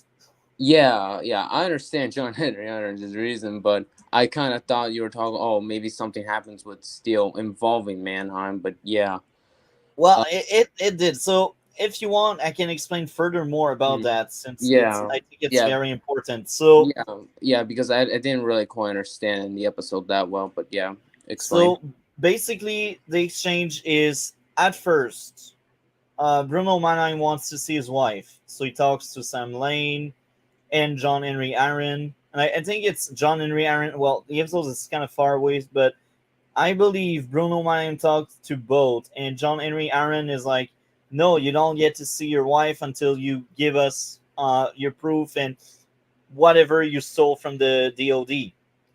And Bruno Mannheim was like, "No, I'm not doing it." So John Henry Aaron, he knows Bruno Mannheim is a threat, and he has kind of powers there. He is some kind of law enforcement. Like DOD is like the federal, like it's like the FBI but with more military stuff, you know. So is at some extent a representant a person that is part of the government, you know, and he is given powers to protect the nation and the country and the world in that case. Hmm. And later on, Clark is like, yeah, I need to talk to Bruno Naiman. I'm sure we can find common ground. So Clark's idea and approach was, let's go talk to Bruno Mannheim. We will make him cooperate without twisting his arm. We will basically tell him, look, we can make a deal. If you just give us what you got, I guarantee you will get to see your wife. And John Henry Aaron, instead of waiting to see Clark, he didn't trust Clark. He was like, we will go gun and blaze in Bruno Mannheim, and we will strip away his choice to give us what he has uh, from the DOD. We will strip us that option. We will find what he stole, and we will bring it into custody instead of breaking some kind of deal. So this abuse of force, because he uses his resources to get to the point without finding common ground. It's like an Hmm. authoritarian approach to things. Like I will bring psychology into that because like power play like that, it's very psychological. You got like three types. The types don't care. I don't know the exact term in English. That's why I say the type don't care. So the type don't care is wrong. You let people do whatever they want, and in the end, that causes more issues because you create entitled brats. You got the authoritarian one, which is you always punish people without really letting them know what they did wrong, and you don't even try to understand why they did something wrong. You think you're right, and they are wrong. And authoritarian, they think they are flawless, and their way to do things is the only way. And there's the third way, which is common ground, more democratic way of approaching things. And now I'm not speaking about politics or anything. It's really like the term in French, so I suspect it's probably the same in English. Hmm. Democratic idea is something in between authoritarian and don't care. The democratic one, what it will do is it will go to the person that created the issue and it will talk down to the person to try to understand why. And once you get a good understanding of what's going on, They will say, okay, here's what I would like you to do. Because I will not force you. I'm not the authoritarian. I want a common ground. I want a deal to be made. So let's talk and let's find a deal. This is the democratic one. And sometimes the democratic will let go of some things. And other times he will sit tight. But he will never like undermine the other person the way authoritarian does. And all the DoD went gun blazing to take away from Bruno the stuff he had from the DoD. It's abuse of power because the DoD has that kind of power. Just like it's like I will give you a good example. Superman one day decides you're a threat. He will break your bones and he will send you at the hospital for life. He won't kill you. He will just break your bones. It's freaking Superman and you're a human. It's abuse of power. Military are basically doing abuse of power because they go full on authoritarian on Bruno Mannheim. They don't let him choose what to do. They're like, you will give us. And this is abuse of power. Hmm. The second example of abuse of power is in the fight. Now, as I said, it was a matter of survival, so there's more argument in John Henry Aaron's favor, and he didn't add a suit to protect himself, so he could have probably died there. But instead of going to minimum strength to put down someone to like neutralize the threat, he went full on punch to end the threat. He didn't want John Henry Aaron didn't try to just capture the guy. The guy was trying to kill him. John Henry Aaron responded by killing the guy instead of just doing straight minimum to survive and stop the threat. So this is abuse of power. It's like you got a bug, you know? A bug is crawling on your bed. And instead of taking Kleenex to just remove it, you take a big hammer and you smash your bed until you kill the bug. This is basically what John Henry Aaron did. Hmm. Abuse of power. Now, as I said, there's argument in his favor in that case because his life was indeed in danger, but he went overboard. We Hmm. all know he could have just knocked out the guy, but because the guy went for his life, he responded with equal force and killed the guy. Hmm. Do you understand more both Yeah. cases of abuse of power? Yeah. I understand more. Yeah. And John Henry Irons with that killing, that's another issue. As someone that didn't really see season one or season two, I kind of need some clarification. But is his hammer really that strong to actually kill someone with not holding back? Um, Yeah. all right, Uh, all right. so I will give you more context. In season one, uh, there were like two kind of villain figures. One of the two was Talro, and the second one was John Henry Aaron. Because basically, what happened, John Henry Aaron on his world, he went from an alternate Earth. Over there, Superman decided to side with Talro, and Talro dominated that world. So Superman from John Henry Aaron Earth was working with other Kryptonian to enslave humans, and they basically killed Lois from that Earth, and they basically killed pretty much everyone that was standing on their way.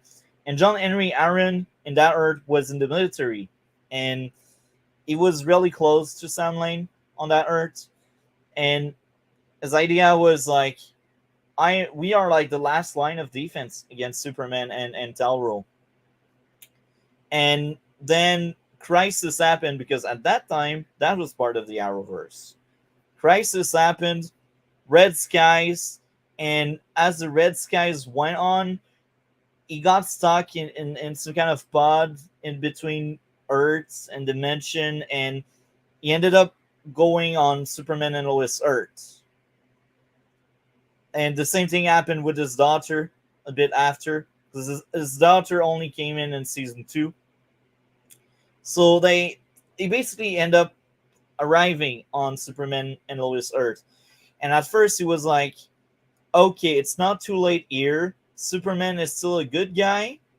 Talro is slowly creating his army of Kryptonian, and I will get to kill Superman before he placed himself in Talro's side.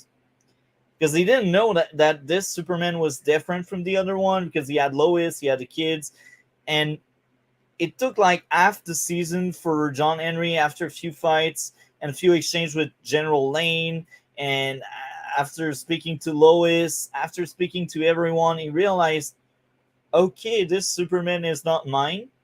He is actually a good Superman that really likes human. So I will side with that Superman to fight Talro. So after a long arc of like fighting each other, John Henry basically became an ally. And one of the last few fights they had, John Henry created like um, red sun light to depower Superman, and he was really about to kill Superman with his armor, and he got saved by his kids. That was funny. So yeah, John Henry Aaron has really high tech. Yes, like his armor is really heavy. Like his armor is able to take on Kryptonian level threats. Um, like the final battle in season one was like John Henry Aaron and Clark finding the Kryptonians, and they were able to take them down like left and right. Man, John Henry almost died in season one, and in season two he almost died as well against Bizarro. But John Henry Aaron is really like his tech are Kryptonian level, so yeah, he can fully kill someone with it. All right, so that's at least a negative turn into at least a positive. But yeah, other stuff I didn't like. Um, maybe this is just straight up me, but I feel like Lois is such a bad wife to Superman. Like, there are many times it's like, wow, Lois is so rude and so bad in this case. I feel bad for Clark because some of the things Lois says was kind of harsh. Like in this episode, she didn't really want the dress, and I get, but I mean, her reasoning was, oh, she just didn't want the dress anymore, or someone else may want it, and I'm like, and most of the time, it's not when Clark and her talk about it. It's like she eventually realizes it, and it's like, wow, it's like she goes from being an emotionally abusive wife to then a caring wife, and I'm like, I just don't get Lois's character arc at that time. So I will clarify something about the dress, Mhm. and it came up by the end of the episode, mainly with her last exchange with Clark. Mhm. So her main worry was that she didn't feel beautiful anymore, and she didn't feel worthy anymore, and she was worried that her losing her breast basically would kill their bed fun. That sounds fun, but it's serious, because Yeah, sometimes cancer does create like some kind of divide on that yeah, aspect, yeah. and that's why she didn't want the dress, because the dress was kind of reminder of how she used to be before that cancer. Hmm. I guess I can and understand. I understand. and this whole cancer thing really messed her up, because that does mess up people. I can see why people won't always see it first look, first ear. But yeah, it's really because she doesn't feel worthy anymore. She doesn't feel valued anymore. She is down in energy. She missed the time where she had the energy and the looks to wear that dress. And Yeah. another reason why Clark is such an amazing character is like, we will get through this. He is hopeful, but he doesn't lie, because he knows, like, they made so many deal and common ground throughout these 3 seasons. Their Hmm. relationship is amazing. It's the best Superman and Lois on screen. Someone says otherwise, maybe rewatch the show. Hmm. Um, yeah, it's really like to showcase how Clark will support Lois regardless of what happens next. Even if they don't have bedroom fun, Clark doesn't care. He Yeah. likes the dress, and the dress is also more than just clothes. It's like Clark sacrificing parts of himself to show some love to his wife. And his wife didn't reject it whatsoever. She more likely like see it as uh, remnants of the past, and how the past was better than the present, you know? Yeah. So Yeah. maybe that clarify a bit the things Yeah. around. Yeah. It does a little bit. Yeah. Yeah. I think that's Okay, about it. I think that's about it for my negatives. Now let's go on to my very few positives. Yeah, I enjoy some of the flashbacks. I feel like they were a great way to show us Clark and Lois's earliest relationships, and I enjoyed that. I did enjoy the side story with Jonathan, Sarah, Jordan, and Natalie and Mateo. That was like at least, yeah. Even if Jonathan was a bit of a dick, but yeah, yeah. I mean, still probably a good storyline. Not like incredible, but still at least decent. Lana, her storylines, anytime she's on screen, it always makes the episode better. And of course, the reveal at the end with Bruno Mannheim revealing, showing his son Mateo on the supervillain lair under his house. Yeah, that was also an incredible reveal. But yeah, yeah, I think that's about my positives. Overall, I just think that this episode is just straight up okay. I don't think it's a bad episode. I just think it's just the most. I think out of all the episodes of Super and Lois that I've seen this season, I think this one is generally what I like to consider the most average. okay. So that's good. So how much out of 10 would you give to this episode? A five. Okay. For me, that was a 10 out of 10. As I said earlier, if someone comes to me and tells me which episode represent the most Superman and Lois as a TV show and the characters in it, I would right away point that one out. And before that, I think I would probably point out like one of the last few episodes in season one where we had lots of flashbacks to explain why this Clark is different from John Henry Aaron Art. Or maybe I would showcase like season one finale because that was a great season finale with a lot of amazing payoff and tension was through the roof. But now it's this one. I think this one just reflects very well the characters, the story, and how grounded the show is. Hmm. So I guess now, if you want, we can move on to Gotham Knights. Yeah, yeah. I thought this episode was great.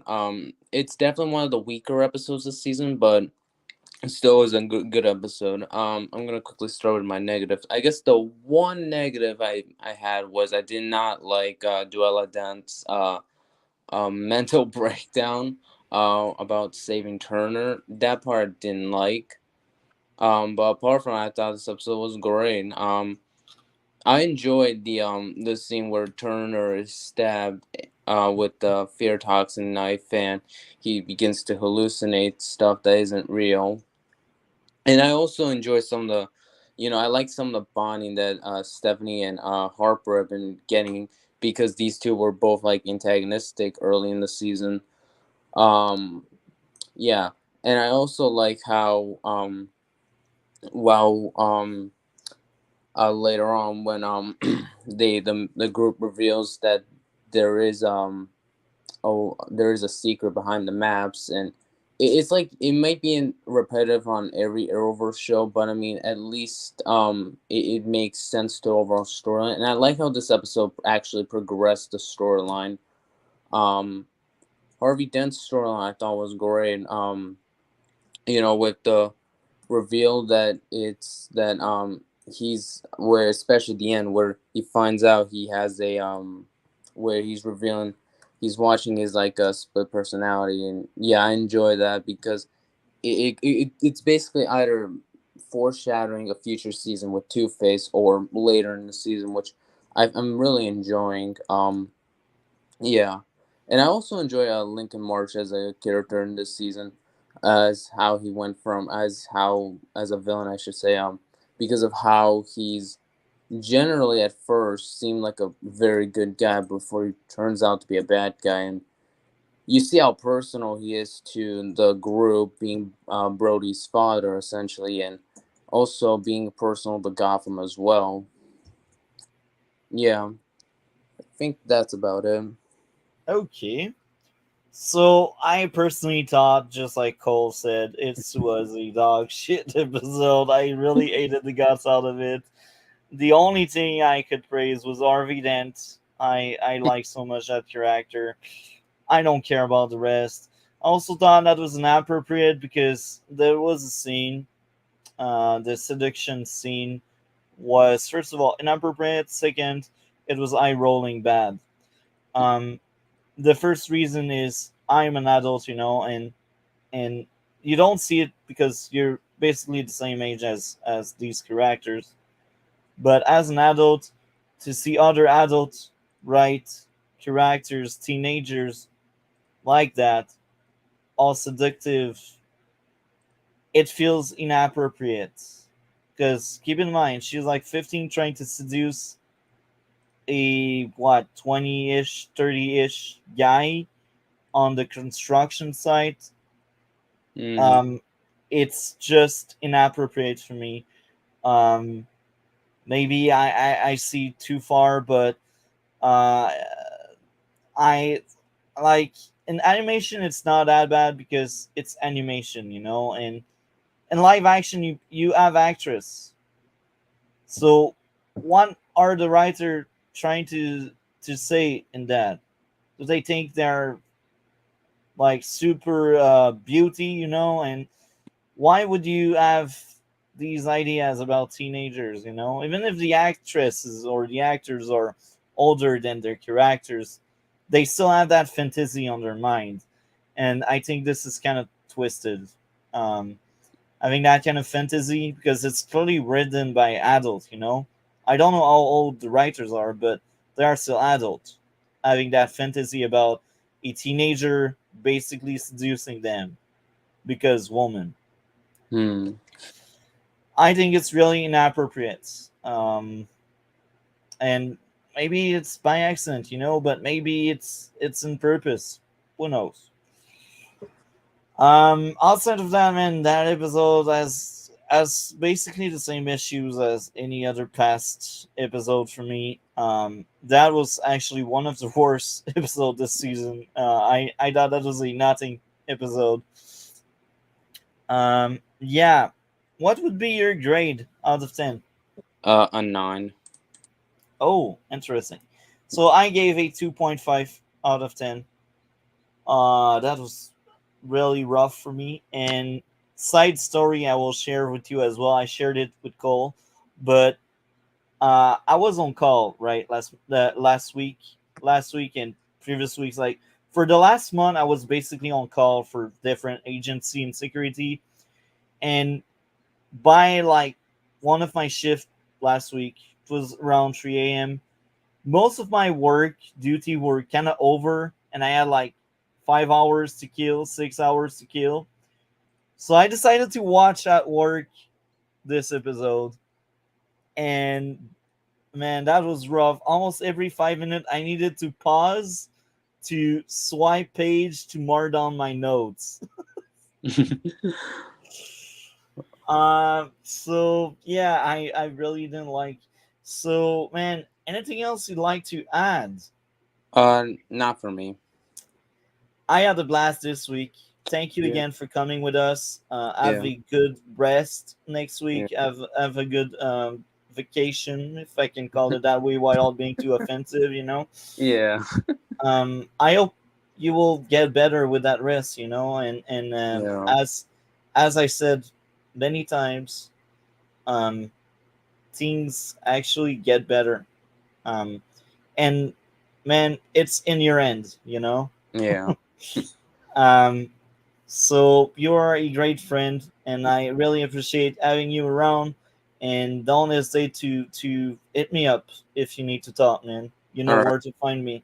All right. So with that being said, everyone go to DC Marvel DC Extinction Wrestler channel. It's in the description below. Drop a subscribe. He needs to have growth, you know. Anyway, do you have anything else going on your channel right now? No.